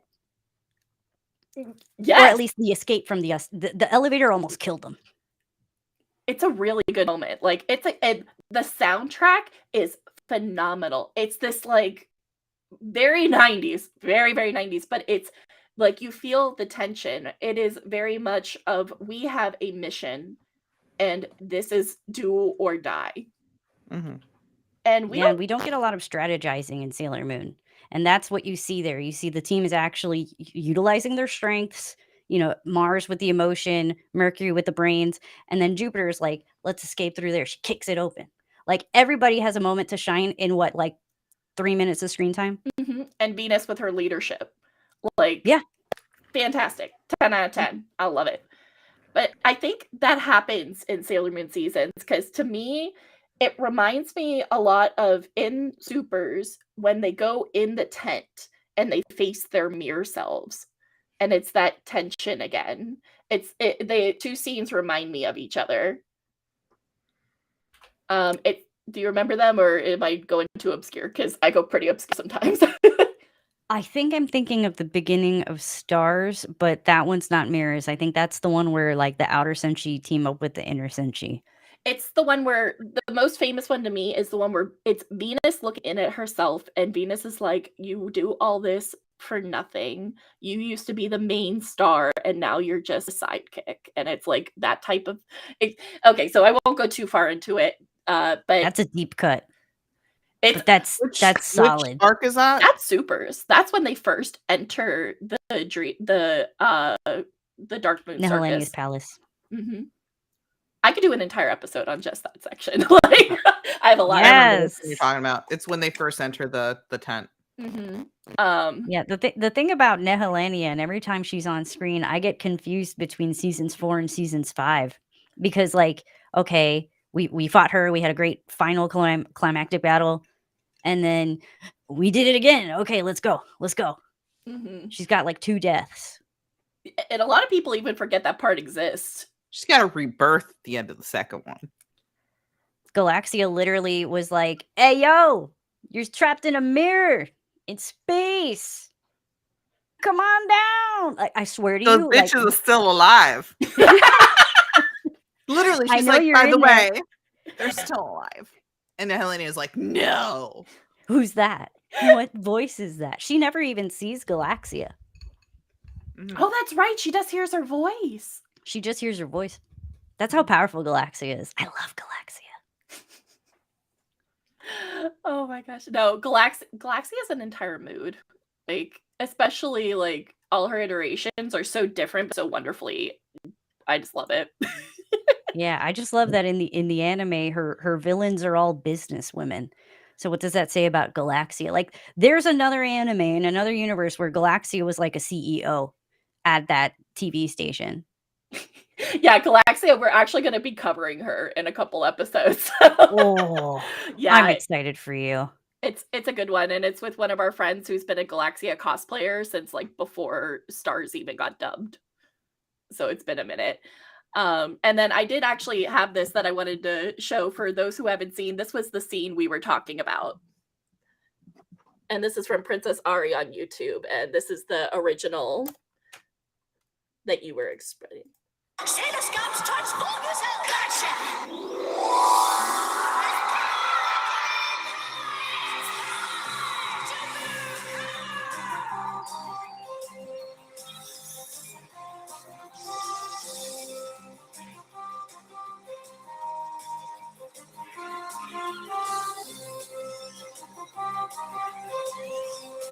Is it just, let me double check. Oh. Sorry guys, tech issues, but I do like that Luna, the transform, the way she says it is so different to me than the way she usually says it in Monster of the Week battles. And that's also a thing that's good about the Deke dub, because they re-recorded every time they transformed in the Deke dub and in the original Japanese. The Viz dub doesn't do that. The Viz dub, every time they say Mars Power Makeup, it's the same recording. And that's a shame. I didn't know that. Yeah, it sucks. It bothers me so much. It means there's no emotion in it. Yeah, it's because like sometimes like Sailor Moon like doesn't want to transform, Mhm. and she's like, okay, fine, and then she'll like give you a different performance. Sometimes Jupiter will be like in a bad situation and give a different performance. Yes. So like, man, if I was in charge of Sailor Moon, I got so many thoughts. Let's go. Selena Just- here for it. Just re-record your transformations like the original. Like that would be more true to the Japanese. Just do it the way they did it. Yeah. Overthrow Toei. Wow. So, I mean that, and like, listen, I want a figure of every Cardian. It could be a Gashapon. I don't care. I want a figure of all the side characters like Molly, Naru, and Umino. I want a romantic little scene of them having a picnic and him with all his shrimp. Like, I have so many ideas. There's so many scenes that could be made into like that Figure Art Zero line, the Choette line. mhm. Like, I want the two aliens, Yes. maybe the tree all together, right? So cute. So many iconic scenes. Like, okay, the final battle with Beryl. Why is that not a figure? There's no reason. There's no good reason. Or all the characters transforming. We only got Moon, and her eyes were open and dead, like really dead looking that one time. Like, guys, we got material. We have iconic villains. Like, there's villains that people who haven't seen Sailor Moon know the villains. Mhm. That's Which- my hill to die on. What other shows can you really say that about? That they have a lot of characters that they don't make figures of. No, like people know the characters even without knowing the series. Or like knowing, like watching the series. Like I feel like Sailor Moon is such a staple, especially in magical girl genre, that they've become almost legends in themselves. That's just my opinion. I can't think of one outside of like overused gifs. Like, I've had friends come to me and they're like, I've never seen Sailor Moon, but I use the gifs all the time. I feel like that's almost the same thing. I kind of love that. Mhm. But I can't think of one. Dragon Ball, maybe? Yeah, I was gonna say Dragon Ball. That's about it because just it's so iconic in animation. Yeah. Yeah. You'd And be able to know that. That's about it. And it is a lot like Sailor Moon where it has monsters. Well, it's not really monsters of the week. It's more like monsters of the arcs. And there's just a lot of arcs. I just wish there was more Doomtree merch because there's nothing. There's literally one shirt. Now, let me But I've never seen before. never in my life. It's the only one we've all really. I feel like we've all seen this like online. It's the only one. I've seen the image. I didn't know it came from a shirt. Yeah, I've seen Yeah, it, if but I I didn't read realize the it was a shirt. label, it says 1999. I love Sounds about that. And it right. has this beautiful logo. I've never seen this logo. Look at that. No, look how pretty that is. So pretty, that writing. Back when they had a little bit more licensing freedom when they did things, artistic freedom, when they were licensing anime over here. Yeah, there's another really beautiful shirt from R. I also used to own it, and it's the sunset, the Sailor Senshi's their faces close up, and then they're standing on like at the bottom, and it's like a big rectangular design. Beautiful stuff. They had some beautiful stuff back then that you just don't see now. There's a lot of limitations that Toei puts on licensors. Oh, really? Like they mandate, like everybody complains, they're like, why am I only seeing Marco Albiero art on everything? Well, that's because that's what Toei approved.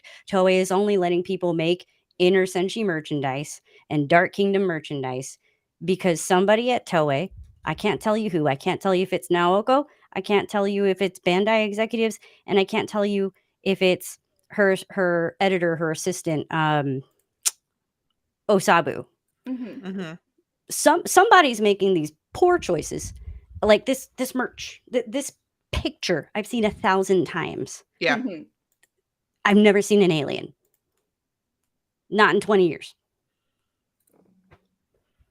Yeah, I think they don't have, like, I'm like, get a Sailor Moon fan on your board. someone. Listen, but the thing is, they don't listen to us. So, like, No. I don't know if we'll ever see Doomtree stuff. We might see it from, like, what's the one garage kit? The E2046. Yes. We might see, like, if we ask them hard enough, they might give us something. Let me tell you something about E2046. E2046, you bring up a really good thing. They actually have, maybe I'm not supposed to say this, somewhere on the internet, there is a fan group that they run where Sailor Moon fans suggest and tell them feedback on their designs. What? And it's somewhere on the internet, and I can't say where, but they do actually listen to the fans, unlike the actual license holders. Wow, I didn't know that. That's awesome in a way. It's Like, the same thing over and over again. And I'm just like, yes, I'm gonna buy it. Or they have, like, all these new collabs, and I'm like, can we have merch for stuff you guys haven't done yet? Yeah. Like, where are the Witches 5? I would kill. They've got a for some of poster their with them merch. on it, and that's it. Oh, That's yeah. it. And for those, Although, no, what's her Tomoe and his assistant got a doll, and that was it, I think. really? Yes, because I Look behind you. hold on.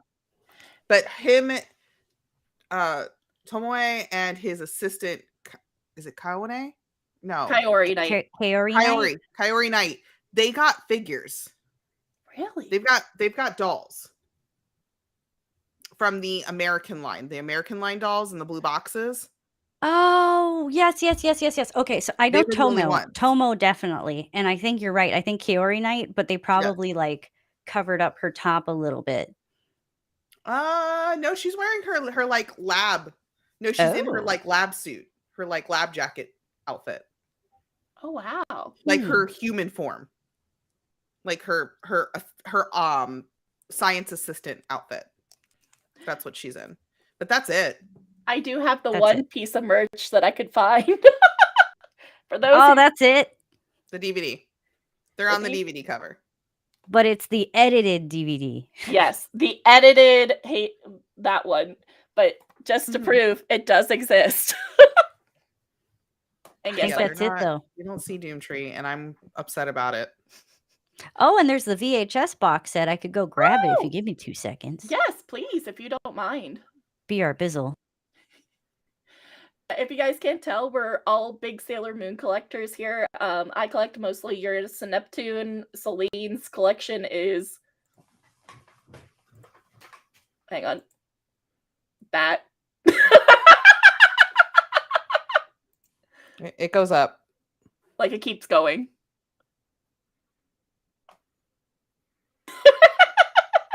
That's a beautiful collection. Thank you. All right. My wife made me display it. I'm trying to find the aliens on this. All right. This is the VHS set that explains why Americans are obsessed with this arc, because you gave us the whole thing. In one go. We got On. Mhm. We got that one mermaid lady for some reason. And then we got, they messed up on this one, actually. So we got Alan up here. Mm-hmm. This is the lady that killed Nephlite. That's Grape. Her name's Grape. I remember her. She came up on How Villas of dare Week. she have such a ridiculous name? I know, right? But you're right. I think they put her on because of Vines. Yeah, here we got, this is from the last episode. That's so That's it. cool. That's as much as you'll see of these aliens, though. Mhm. That's, oh my gosh. That's a beautiful VHS, though. Like, oof. This is my original VHS set. This came out in, actually doesn't say. Oh, wait. How does 1995 does not make sense for this, because I know that this was not out in 1995. Yeah, Whatever. That's weird. Yeah, mine says 2002.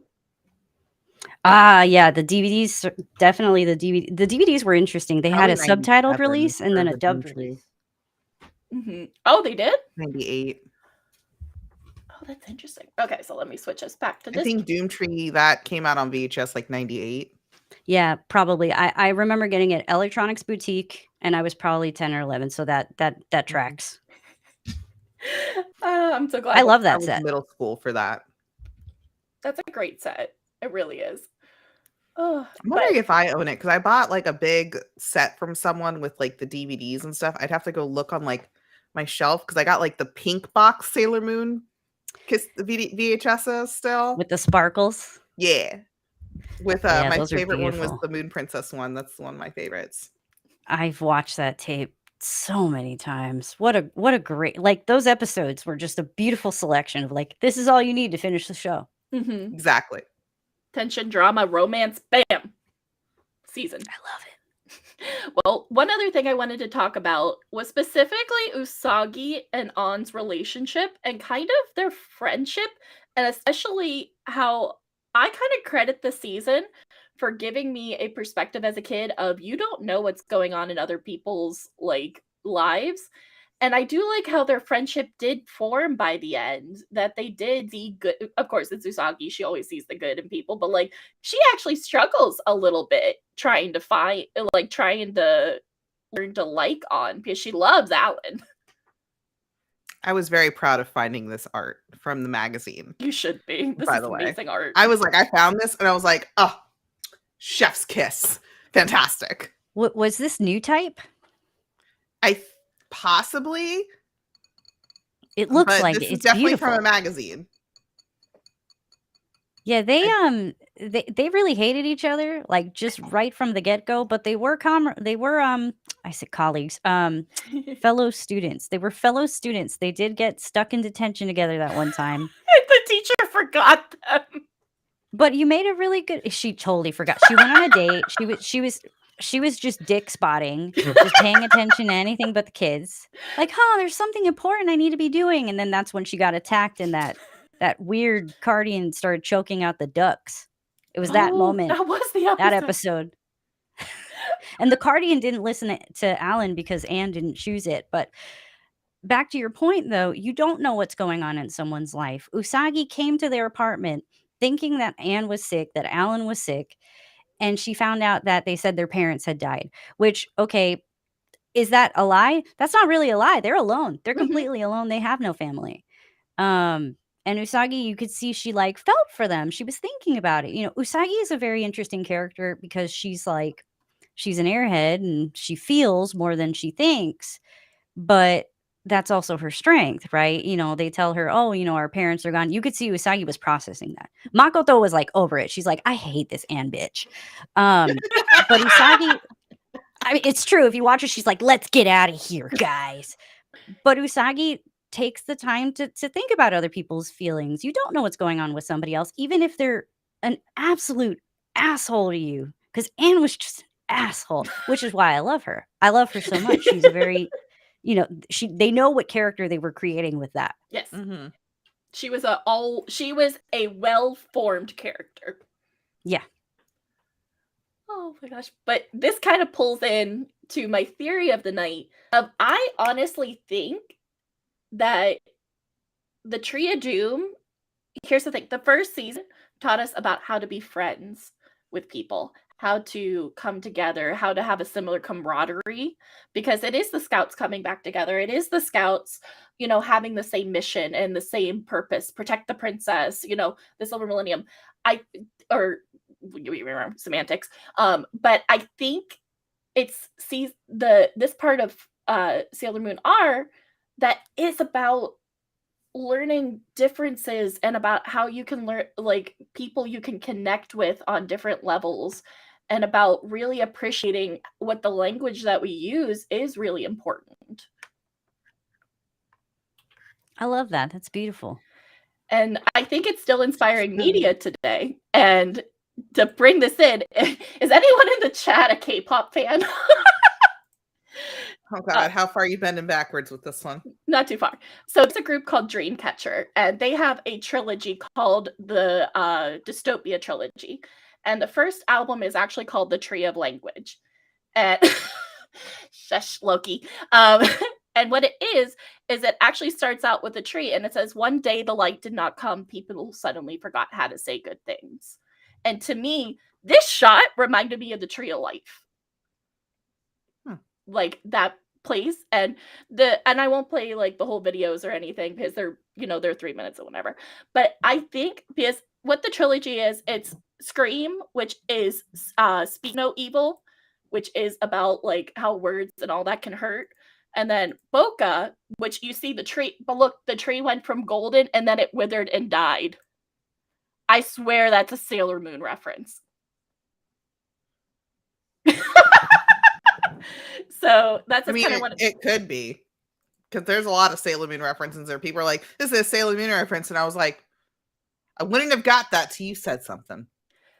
But it's the tree. They're talking about language. The whole song is about why do you feel is about how words can really hurt, and about how you don't know. And there's literally the second part of the trilogy, you actually see the same tree, and it's literally called Boca, and it's about how the words can one of the lines is, why do you feel your time was so much your precious time was so much hate?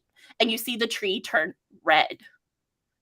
I don't know a lot about K-pop, but is it called boca because boca means mouth in Yes. Spanish? Yes. Okay. And the tagline is I want to make sure I pronounce it correctly. Yeah, because they're literally, let's see. I know these lyrics off by heart. I swear to God, I've listened to this song more times than is necessary. But it's basically talking all about how I will not open up my boca, my mouth. I will not say these horrible things. And you see the tree in the background, the entire trilogy. You see them talking about like unprovoked gaze, continual question. Like, to me, this is kind of the lesson that we got. And at the end of it, you actually see it with technology, which I think is kind of cool. And it's all about cyberbullying, but the tree is red again. And so to me, I really see an influence. I know I'm stretching, but like, I think it's kind of cool. I think that it could be that the people who grew up watching Sailor Moon are now making our media. And I think it's really cool, and it's showing the importance. And I love those songs because they are about how much words can matter. And I think Sailor Moon did teach that lesson in this arc. I think you're 100% right that people who did like Sailor Moon are making media now. I see references to Sailor Moon everywhere. And I mean, yeah, the colors of the tree, it makes sense. And if you believe it, like, that's what that episode about is with the kids. If you believe it, that's what matters. And I agree with G. Palmer. Forgive me if I'm pronouncing it wrong, but they said, I know, come on, work with this. Okay, there we go. I know it's cheesy, but I do like how love is such an important force in Sailor Moon. And continues, both love and hate, loneliness and caring have an energy to them. And that is so on the nose. That is such a good point, because that is why the tree is poisoned. But in real life, like that, though, all of those aspects can change your life. If you're lonely, if you're feeling hate, if you're feeling loved, like you could have the best life on earth. If you don't have love, I mean, come on, like, mm-mm, Mhm. mm-mm. Yeah, and I do love that Sailor Moon is able to convey that and is able to make it in a way that everybody can understand it, you know what I mean? Yeah, Even kids, adults, like, everybody likes to say, like, Sailor Moon is for mature audiences. Nah, dude, it's a kid's show, and it's a really good one. Like Avatar: The Last Airbender, it's a kid's show, and it's a really good one. Mhm. The manga's a little bit more adult for Sailor Moon because certain things Sex. happen between her and Mamoru. But I'm just diving right in. Sex. You two are there's great. something in But it. I would argue it's a good message. Like, okay, let's raise the age group to teenagers, right? Mhm. Sailor Moon is not this virginal Mary type character. She's selfish. She has her faults. She thinks things that are actually wrong. And however, she's pure. She's pure in the sense of, like, you know, this princess, this form of her power. And she does, you know, physical love in media often, especially with teenagers, is like a negative thing. Like, oh my God, you're gonna get pregnant. That's the storyline, right? Mhm. It's always something dramatic and terrible. Her and Mamoru, literally, they just go. She sleeps at his house. They imply that she has sex. She goes back to life, and you're still looking at her the same exact way. The show does not push it in a way where it's like, oh, she's not a virgin anymore, and now look how mature it is and how she is, and like that's not real life. Real life is you have sex and you're still you, Mhm. and that's a good message. Mhm. So you're right, it is a little more aged up, but I think it's still important for teenagers to see that. Like, Mhm. a man's penis is not going to change you, Mhm. or like even having gay sex is not going to change you. Mhm. You're still you, and I think that's important. Yeah, she doesn't change at all in the manga. She sleeps with him.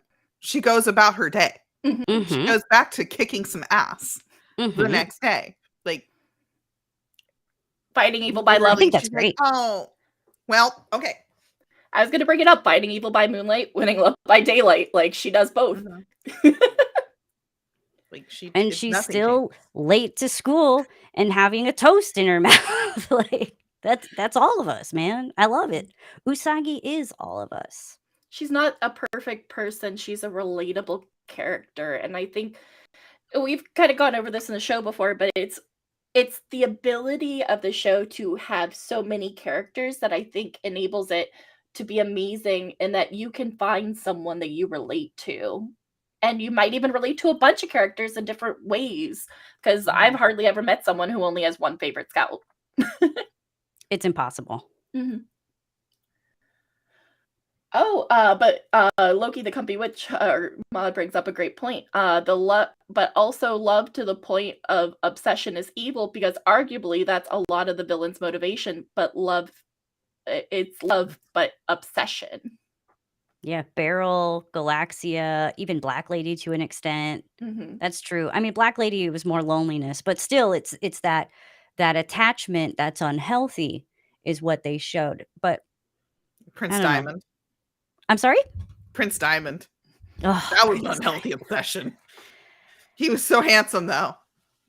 That's what kills me. But like, also, like, good-looking people can be evil. In Sailor Moon, the villains aren't just mustache twirling, kind of like old and ugly. No, they're hot. They're hot and they're evil, and you got to watch out for those.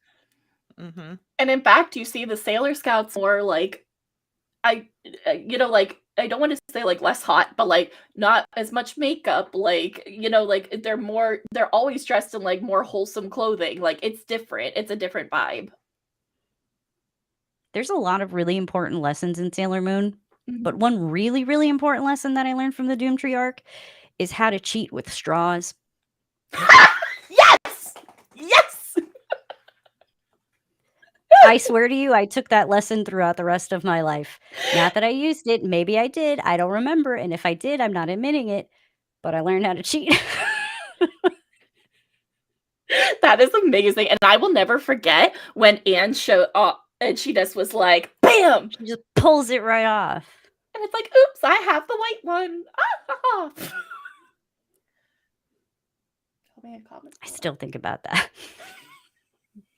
To this day. That whole episode was just an entire like iconic episode. The whole thing, and there's other moments too where, like, you realize that there's characters in this show that get each other better than other characters, and it feels so real in terms of Mhm. relatability. There's a moment where Usagi goes to Alan and Anne's house, and Alan tells her, "I've got pork buns and cake for you," and it's like, "You are a better boyfriend than Mamoru." And then she comes the next day and he tells her again, "I have the ones from yesterday." And she says, "Oh, I get to eat them this time. Thanks." Relatable queen. And like, it's cute that he gets it. Like, there's characters who get each other. And the fact that they even have Mhm. aspects to like grab on is Mhm. absent in other versions of Sailor Moon. I Mhm. love Mhm. that crap. It's so good. Ooh, one more thing. Sorry. I'm like spitballing. I have a lot of No, that's what the show is I for. love this Please, spitball. this Go ahead. arc. One of my favorite things is when Alan and Anne do any attack, they almost don't do these big movements. They don't have like all these fighting stances. Sometimes it's just putting their hand out Yeah. and they're powerful and they shoot their power. But what really gets me, and it's beautiful, they're the only ones with the eyes like that in the anime. When they're shocked, when they're doing something evil, their pupils turn so small. And it's scary. There's some scenes in there where, like, they'll zoom in on Alan's face and it'll have a blue light and he's in his human form, and then a pink light, and then he's in his alien form, but just the eyes with the tiny little pupils. I love that. This arc is the only one where I see that. Mhm. Oh, that's such an interesting point because their eyes are super unique for sure compared to the rest of the villains that come Yeah, Mhm. up. and I almost think they're like, I'm probably saying it wrong, Urusei Yatsura? I feel like Lum's eyes are like that. Is it this kind of thing that you mean? Yes, like this, just like this, where the pupil doesn't touch the rest of the eye. It just looks so, I mean, in usual, like, in species, right, humans evolve the whites of their eyes because it's supposed to be non-threatening. That's why animals, their eyes are very like, the pupil takes up most of the eye. But this is just, like, to the extreme, and it hits you in this uncanny valley kinda way, where I look at this and I'm like, "Those are evil dudes. These dudes Yeah. are Mhm. bad." And like this, they look like they have absolutely lost their minds. And Mhm. that it is Very effective. mhm. I just love that. Yeah, They don't have weapons. They're just like blast. they are. Sometimes Mhm. it's It's like very Dragon Ball. DBZ. Yeah, yeah, yeah, yeah. We're on the same thing. It's cool. I love it. I do. Like it's this made an impression on me as a kid, especially. Because isn't this when they're trying to keep Usagi and Mamo apart? Yes, and they seemed so cruel. It was so cruel to do it. Mhm. Mhm. I think it was when she transformed into Sailor Moon and they realized she was Sailor Moon, and Anne turns to Alan and she's like, "If Usagi loved you, she wouldn't have transformed into Sailor Moon." And then he's like, Ooh. "Okay, cool. We've been evil for how many years? Let's just keep on doing it." They flip-flop. It's great. Yeah. Mhm. And what do you think of their redemption versus the sisters' redemption in the rest of the arc of Sailor Moon R? I think the sisters got a lot more development, especially afterwards, because they're redeemed in the same 10 minutes that they float back off to space. Yeah. But Yeah. it's I wouldn't say it's incomplete though. I'm not saying it doesn't really like it doesn't Bookend? get the job done. I don't think I need to see them living as humans. They're not humans. They know who they are now and they're gonna go do that. Um, I don't even know if they should have said goodbye because they're in love with each other. Mhm. Mhm. They're I don't know. I want more aliens just because I'm selfish and I love that arc, but I think Mhm. it's good as it is. I don't know, how do you guys feel? I think I feel they probably rushed it because they didn't have anything else to go off of, because again, this is that series is standalone. It is anime only. I feel that they were like, okay, well, they got redeemed. We need to move on because we ain't got nothing else for them. Mhm. We Yeah, have they're like, enough "Just" manga now to continue, yeah, they're like, "Go, get off the screen." please. Um, and then like compared to the sisters, kind of going back to that, I find it funny because the sisters don't get redeemed in the manga. That's No. true. That whole thing with, was it Pets and Sapphire, and that shit don't happen, guys. That's the sisters stuff get I feed off of. I love their relationship. I love watching when the villains are in love. Like they're Mhm. evil and they're bad. Like Zoisite and Malachite. Like Zoisite is like irredeemable, but man, do I love watching those two men together. Like they're Mhm. fascinating. They're so different and yet they're so like I get it. I could see how that relationship works. Mhm. So I feel that way about Pets and Sapphire. It's like, okay, Sapphire's really cold. He's Mhm. really serious. He's obviously he loves his brother. He really loves his brother. And I feel like Pets loves her sisters. Oh, So they Mhm. have that in common. And I mean, his death is so tragic. I mean, I don't even want to talk about it. I get so sad. Sailor Moon does a really good job of making you care about characters. You know what I mean? Like Mhm. you genuinely care. Like even just the little short tree montage. I actually genuinely cared about the tree's existence after finding out its backstory. Mhm. I was rooting for the tree, like which sounds so weird to say, but like they are able to do in a short amount of time with animation, story, and music what some people could only dream of. And we have a very short time to do it because that arc is not very long. Mhm. No. And the music is so good. The music's always so good. The music is amazing. Like the 90s score is just chef's kiss. I Mhm. believe that did the composer die recently? Was that what it was? In like the last couple years? I didn't know I can that. look this up. I love the disco influences. Sometimes I hear Sailor Moon and it's like, you hear the little voices, "Ooh, Sailor Moon," and you're like, "Okay, I'm feeling this." And then like this little bass guitar comes in. It's like dun dun dun dun dun dun dun. I don't know. I really love music outside of like anime, and it just chef's kiss. It just hits the right spot every time. Tickles And your then the Sailor brainstem. Mars one. What?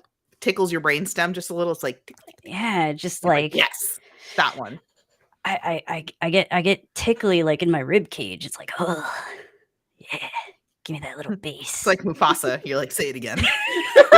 You could see the fur on my body just go. Oh my gosh. All right. So we have a little bit of time left. So where do you guys want to go with this? It's going to be the fun part because we've talked a lot about the characters. We've talked about their deaths. We've talked about if we would want to see them keep going, which is interesting. You Mhm. know what I mean? Like, if going back to Roundtable, I would like just one more episode.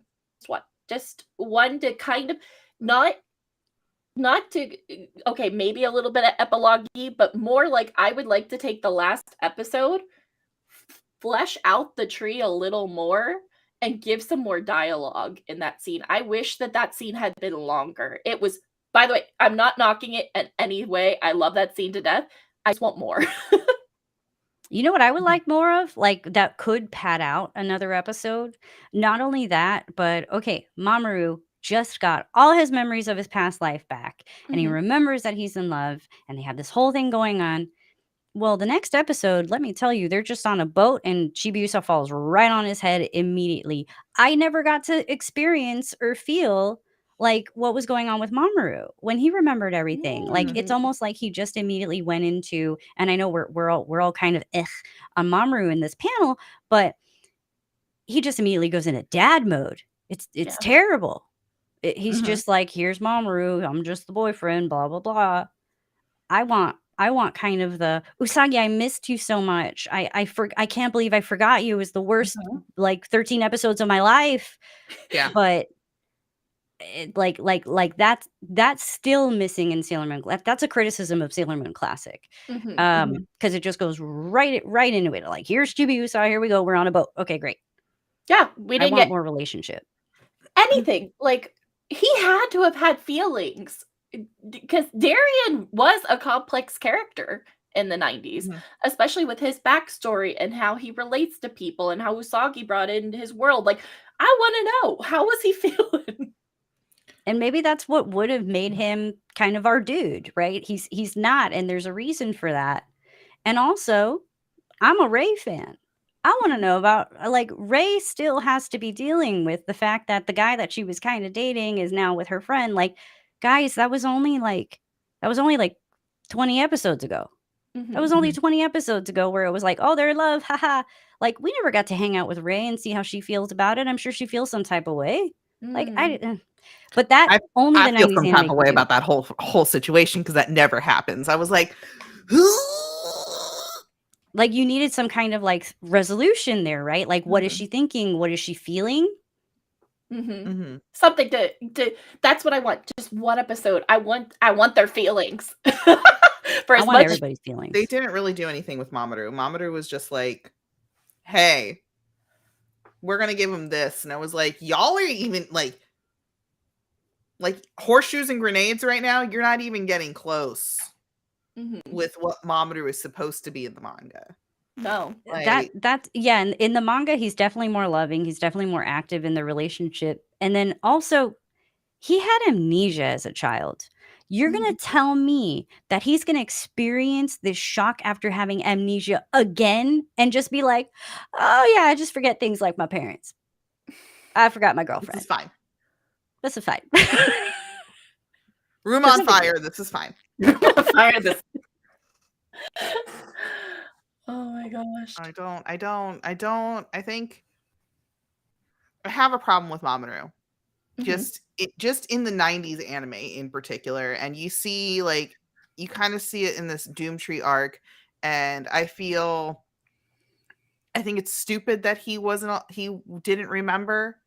Like, all the scouts get their memories back, but the cats don't give him his memories back. Like, and they fight over it. They fight over it constantly. Usagi is begging them to give him his memories back the whole time. And they're like, and oh, they don't confirm or deny that they can. She asks Luna pretty directly, and Luna doesn't say if she can or if she can't. And I guess that's the anime people couldn't figure it out, or they just didn't want to. I got beef with that too. I think it was cruel. It was, and especially what happens after. Yeah. Like, oh, afterwards, it's like, oh, your heart's broken. Let's do it again. Yeah, I just I don't appreciate what they did in the 90s anime. I feel that it hurt an integral part of what Sailor Moon is. And it's because you don't really get this heartbroken Usagi inside the manga. And so now you have Usagi in the Doomtree arc where she's just trying to get Mamoru to remember her. And he just straight up ignores her. And I'm just like, y'all, this is some gaslighting shit right now. Can y'all not, please? Yeah, you're 100% right. The series right after in R with Chibiusa coming in. And then he breaks up with her because King Endymion is warning him. And I was like, this little I mean, that's like the equivalent of like waking up and turning around and telling your person, I dreamt you were cheating on me. Like, that's what he did to Usagi. It was like, I'm breaking up with you because of my dreams. Stop it. He doesn't I even did tell her everything that was in He's my just dreams. like, I'm not in love with you anymore. He doesn't tell her about the dreams. And I'm like, listen here, motherfucker. This is bullshit. Is it in this one or is it in Crystal where he tells her just because we were together in the past doesn't mean we have to be together now? That's the 90s. It hurts. That hurts so much. That's the 90s when she goes to his apartment and realizes Rini is there. And that's when she goes to the phone booth and cries her eyes out. And I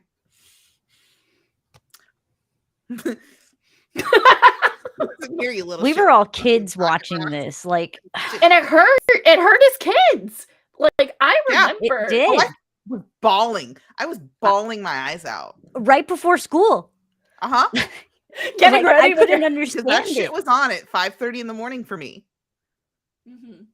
I believe and I was it. like, and we're crying. I was just like, And like this is we bullshit. didn't know where the plot was going either. It was just like, I don't know. They were in love. They were the princes. They fought Queen Beryl, and now he's Yeah, because that's the whole season is them is him just being horrible to her and being like, "Why are you so obsessed with me?"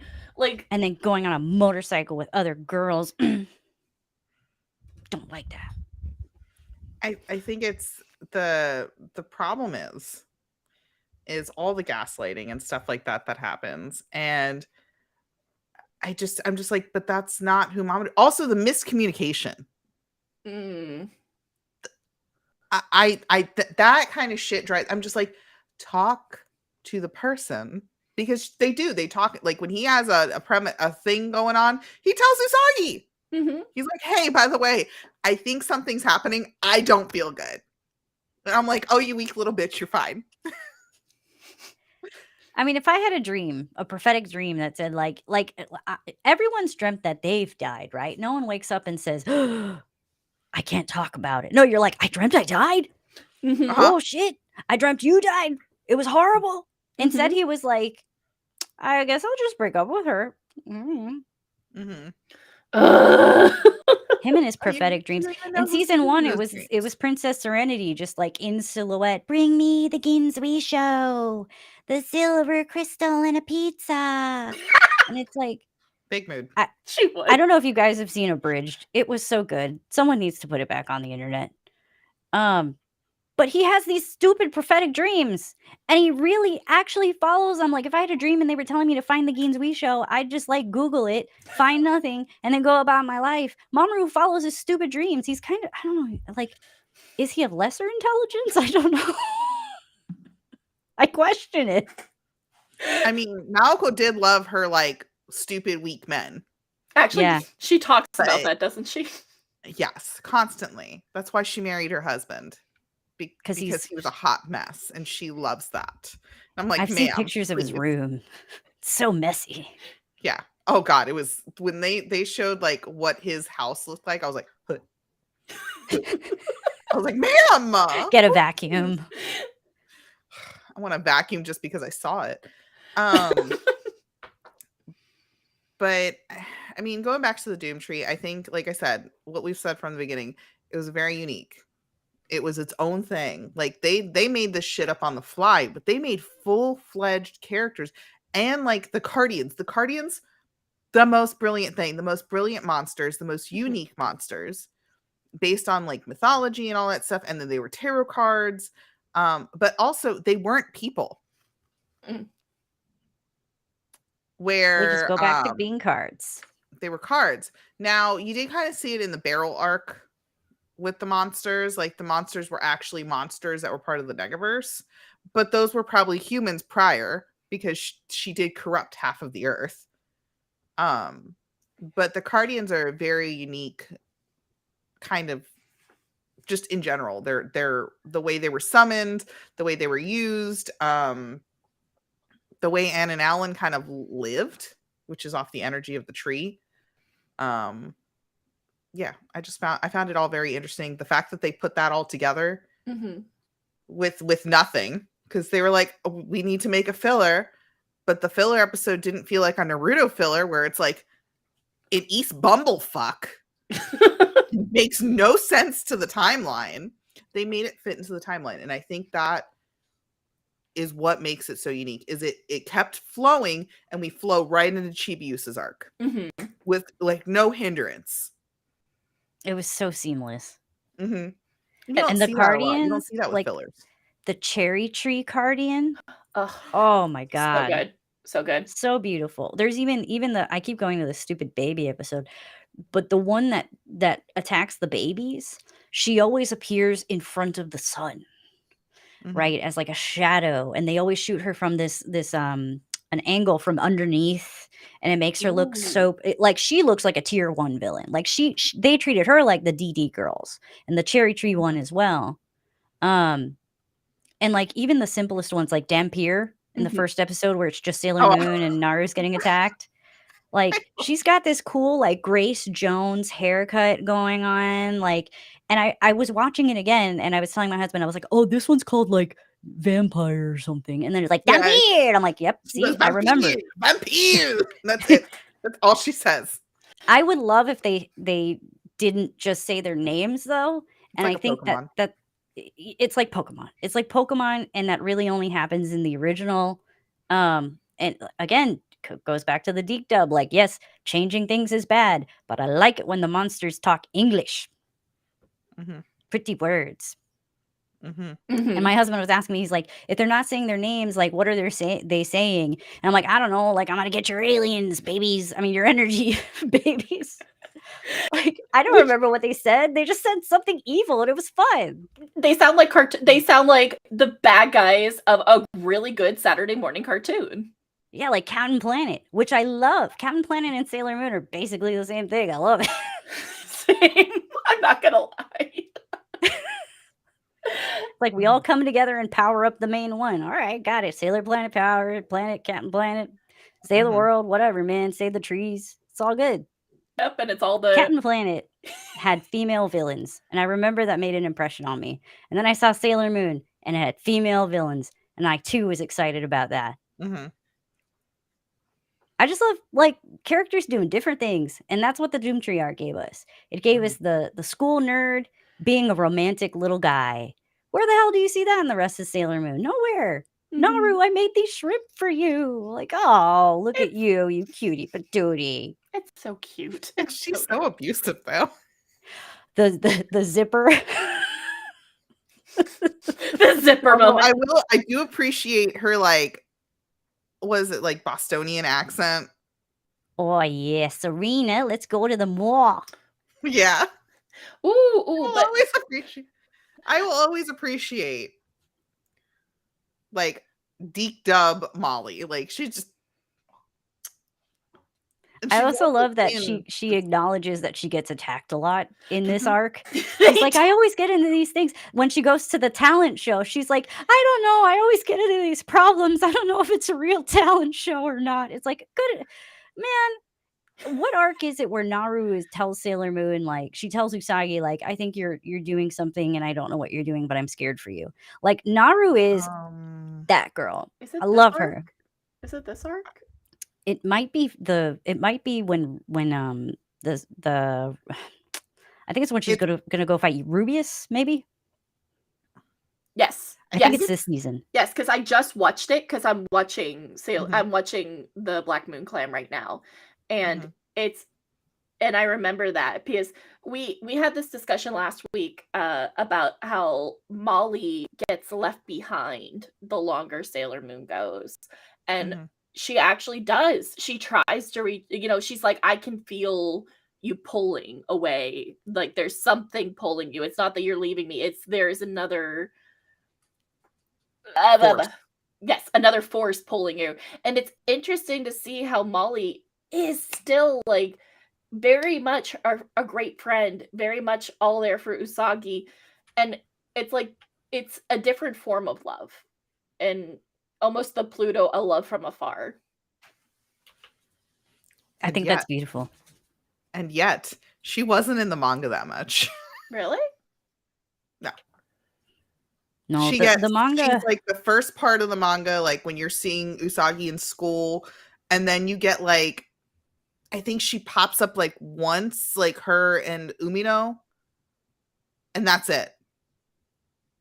Like she's not the amount that she is in Sailor Moon, like the 90s series, is absolutely insane. And she's in a lot of this Alan and Anne arc. And I think it's because you needed someone, I feel like they needed a victim. Probably. For all the enemies, for Usagi to be like, I need to go save Naru. It's also the focus on school life more in the show over the anime. The manga. The manga gets really tied up in all of these big events, world-ending events, when the anime kind of always grounded you with what was going on at school. So they did need to kind of show those characters, like background characters. And the manga also, in terms of backgrounds, at one point, I swear they stopped using backgrounds altogether.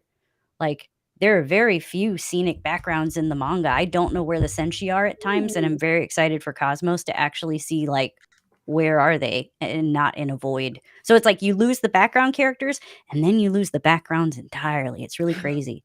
The manga is beautiful regardless, but background art, background characters, there's nothing to really ground it at times. I'm excited to see like just the fact it's going to be the anime, like we're going to actually see the storyline of Stars. Yeah.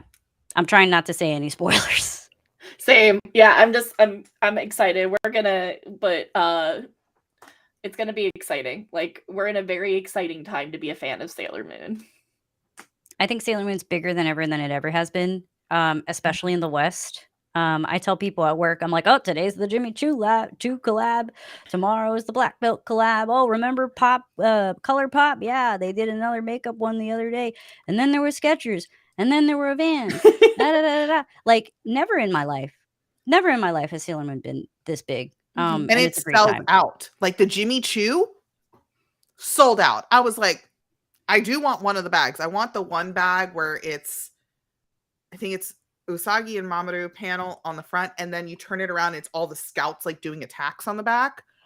I want that purse. I understand it is several $1,000s. Would it be in one of those cases? Absolutely, because I couldn't bring, like, I would probably use a Louis Vuitton bag, but like a Jimmy Choo with Sailor Moon on it, I ain't using it. No. Like it sold the shoes sold out. Mm-hmm. I will say though that I am frustrated that they only sold 5 tote bags in like the entire United States.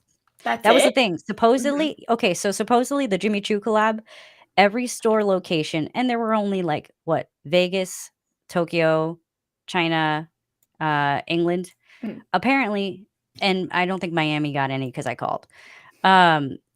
Every store got one shoe in only one of each size. So the Sailor Jupiter shoes, there was one pair in size 6, one pair in size 7, one pair in size 8, and that is all that they sold. Online, the tote bags, there were only 5. So yeah, they sold out, but I don't think they want money. Because they could have Honestly, sold a lot more of these really expensive items. I feel they were testing the waters I for hope. this. I hope and I'm they come back hoping with that outer stuff. It was just a test of the waters to see if it would sell out. And I'm like, it did. Can you please release more? Like, Mhm. you need to do another run. I understand, like, they're exclusive items, but why make it so the scalpers are going to make more money than you guys could? Precisely. It's so frustrating. And like I give people advice all the time online. They're like, how do I get Sailor Moon if it's like it's always $400 for a toy that was $100? I'm like, I literally don't know the answer except just buy it and then sell it if you don't like it. That's the only answer. But like maybe don't be a scalper and buy 10 of them. So it's like Sailor Moon is one of these weird things. I get so frustrated about the scalpers. Mhm. Like these things were not cheap to I try to begin with. grab stuff like from Japan, and I do resell it here, but I sell it for like a little bit under what people are like, what its market value is. But I get a hold of it where people are like, I've been looking for this. And I'm Mhm. like, cool, I got it because I got it in a bundle with something else that I needed, but I don't need this particular thing. That happens to me too. I have a whole pile. of I've like got a huge box duplicates. full that I really need, especially like hold on, I actually got something like right next to me. I got these from Hot Topic. Did you get these? The enamel Are pins? those pins? Yeah, the enamel pins they came out with. I got so many like doubles. Oh, those are like actually legit cute. Oh, that's adorable. You know, I saw them. I did not think at all to buy it, but that looks really nice. They're super cute. Like they're very well, like it's very well done. Like the enamel inside of it is very detailed. Is it? Oh yeah. Is it sparkly? I wish it was. It's cute They though. dropped the ball. No, it looks good from here. On camera, it looks excellent. But just like I just have so many suggestions for. I know we've devolved from the Doom Tree. I think we've all said our pieces, but I think now we're about to wrap up our opinions on Toei in general. Like, why don't we have Doom Tree merch? I think it. Okay, I have theories. I know that Naoko is very protective of the franchise, considering all of the terrible changes that the Deke dub and the Cloverway dub made. Lots of edits, all those things. The same thing happened to Hayao Miyazaki, right? He said no more cuts. So I believe that either she or her team is extremely protective of the franchise and they just want to do what they know is going to sell. They are not interested in being adventurous. And I don't like saying that. I think they don't have the right people on their marketing team. They don't have a Mooney. I completely agree. I have said this in other episodes. I have said they really need to get people on there that are true Moonies, or they need to start listening to the Sailor Moon fan base, because like I'm going to still collect Sailor Moon. Mhm. You know, like my collection's only going to grow. I actually have stuff that's like in boxes on top that's not opened. That I haven't put in the cases. And I'm just like, can we please get more? Like, I understand like they're doing the glitter and glamour and we're getting the Eternal Scouts as figures. But what about everything else? Mhm. Like there is so much, and I'm kind of disappointed. I am very disappointed. I'll say it right now, I'm disappointed in Crystal in general. Mhm. Because Toei has all this money. And and time again, ever since the 25th anniversary or the 20th anniversary, I'm going to say 20th because I moved to where I live now when the 20th anniversary, when they announced Sailor Moon Crystal. It's been 10 years, guys. I feel that it's kind of almost like a slap in the face when you Yes. see all this stuff selling out consistently, and you're going to tell me you can't do certain things. Like, I understand being protective of a franchise, but also just it almost feels like they don't care. No, I think they don't care. There's a really bad kind of propensity in Japan to prioritize male audiences over female audiences. We all know the audience of Sailor Moon. Mhm. It's primarily female, um, and they don't give a shit about the West. They only want to market to Japan, and perhaps in Japan, Precure makes more money than Sailor Moon. I'm willing to Mhm. accept that perhaps it does. Mhm. But I know in the West that's not the case. But Japan wants to only make stuff for Japan. They prioritize Japan. You know, it's interesting when you look at the license, for example. In America, the merch we see, season 1. In Taiwan, the collab merch that we see is Crystal season 3. Mhm. And then in Japan, right now, it's all Eternal merchandise. So they've segmented what they're selling, where they're selling. It gives you the impression that they're thinking about their audience. I don't think they are, and I don't think they care. Japan has this problem where like garage kits, like those E2046, those Mhm. beautiful kits. Some artists will make a kit. There's some very famous Sailor Moon kits that there's only like Mhm. 25 of.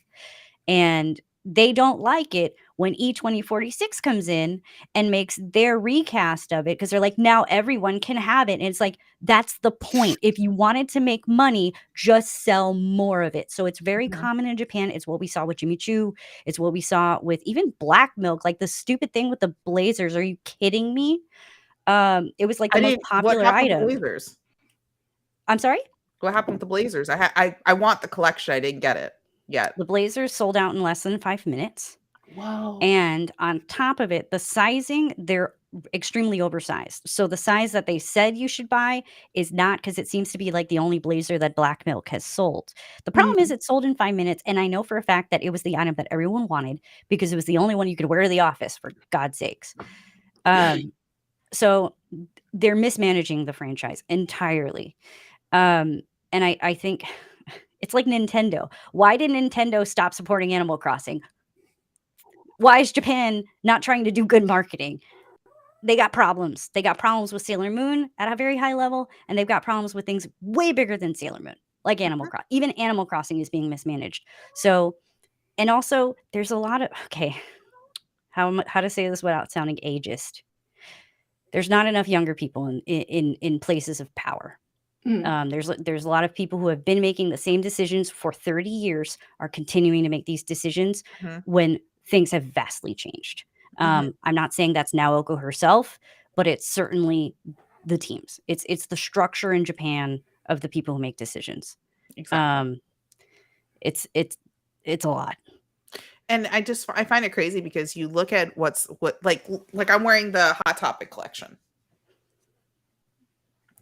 And I find it interesting that like with what Hot Topic has been able to do with like these Sailor Moon collections with the clothing lines and stuff like that. Now they do try to keep it to like more of the brooches and stuff because I think they have an easier time making stuff that way. But I'm just like, you see, I hate the fact that they don't consider us the fans over here in the US, because I'm just like, have you seen what happens to the Sailor Moon events here? They're huge. All the cosplay meetups I've ever been to, they're huge. Have you, like, that one Sailor Moon ball that happened in I went. New York? I did it. I was in there. Yeah, I know you did it. It sold out so fast that I could not do it. And I was just like, It was amazing. And there's all those cute pop-up shops that they'll do like a boba tea event, and there's people lining outside the door. Mhm. And I do love the pop-ups in Japan for Sailor Moon. But I'm just like, can we get some of the old stuff and not you guys continuing to create these new images? Like, again, Doomtree. Or, can we please get PGSM released on a DVD that's not On bootleg? anything. Anything. I would take a subtitled release. I don't need a dub. Just bring it out Anything. here. Yeah, I just want it. I want a non-bootleg. I want one that doesn't have the time and the date. Yes. Thank you. Yes. Yes, Speak exactly. the truth. That's what I would like. Yeah, I think just a lot of balls have been dropped, and I'm just like, come on, guys. Like, you can But back see, to like, back all to the stuff. Doomtree, I think the reason they're not making merch of it is because Naoko herself didn't make it, and I suspect she has an ego. Probably. I mean, she didn't doesn't give create interviews. the Doomtree arc, even though it was brilliant. And I'm just like, okay, but I'm guessing you had to draw something for them. at least. I don't know enough about that. I think it's an ego thing. I mean, Crystal to me is entirely an ego thing. Only manga, nothing new, no changes. Oh, except that time that Venus didn't kill Beryl. I have a soapbox on that. I am still mad. I'm so Or pissed. the fact the generals didn't die and you killed them at the last minute by crushing them with a rock. What a terrible mistake. Horrible. I was Insulting. like, the moment Jedi lived, I went, excuse me? He's supposed to die. Like, each general just by the scouts. Like, the scouts are supposed to kill the generals, and then you don't have them die. You crush them by a rock because they've been feeling their feelings. Not rocks. And I'm like, Not the same thing that killed Cersei and Jaime Lannister. what? Okay, but do you guys have any last points you want to make on Tree of Doom? Because we're actually over our normal time, which is not a bad thing. I want to be cognizant of our guest time and be respectful. No, I love this podcast. I'm so glad I was here. Yeah, I love and this arc. we want you You back. guys are great. Keep doing what you're doing. We're gonna have, just so you know, if you would like to come back, we're gonna be doing a merch one. We've got that. That's would- open still. We would love to have you Sign on. me Because I'm really big on like proxies and stuff. So like it would be an episode on like teaching people how to do things. And of course, Crystal I is would love trash. that. Yeah, that too. But I'm so glad that you came on. And before we before we wrap up our show, we always like to give the guests time to please tell us, plug yourself, talk about what you're doing, what you're up to. Please, thank you for being on. Oh, thanks so much. Well, I'm Sailor Tortilla. I specialize in Sailor Moon toys and reviews, and I often do trash the license holders. I am not sponsored by Toei, so I actually tell you what I think, and that's a little bit dangerous. You can follow me on Twitter, Instagram, Facebook, YouTube, and TikTok. I'm Sailor Tortilla, but my friends call me Age. And back to you. Awesome, thank you. And then go ahead, Celine. Oh, if I can get this to work, I'm gonna be a master. Pokemon Right. master. I believe in you. I believe with the power of love that you will master this. I got this. All right, guys. That brings us to the end of our show. Thank you so much for joining us today for episode 7 of season 2. We'd like to thank Sailor Tortilla for being here. Age. Thank you so much for being here. We really appreciate it. This was a very fun show. Please talk, we'll talk after. Hopefully you want to come back. So thank you again today for joining us for all the Mooney Mayhem, guys. As always, fellow Moonies, make sure you follow us on all our socials. You can find that in the link tree of our description if you guys are watching us on Twitch right now. And don't forget to join us next Saturday as we go on another Mooney adventure from 7 to 10 p.m. Eastern Time. Yes. And you can find older episodes of our show wherever you listen to podcasts. New episodes of the podcast come out Mooney Monday at noon Eastern, and a visual guide for those episodes drops on Instagram. If there is a playlist on YouTube for clips like what we were playing today, you will find that playlist on our YouTube. We appreciate any likes, comments, follows, however you would like to support our show in our own way. And as a reminder, this has just been our opinions. You're welcome to your own. We love hearing other Moonies' opinions. That's what the show is all about. We're working hard on the show to place. I was so close. We're working hard on this show to be a place for Moonies to come together and discuss their love and passion for Sailor Moon. Remember, as Sailor Mercury said, a future is something that you make yourself. You have to believe in it. Good night.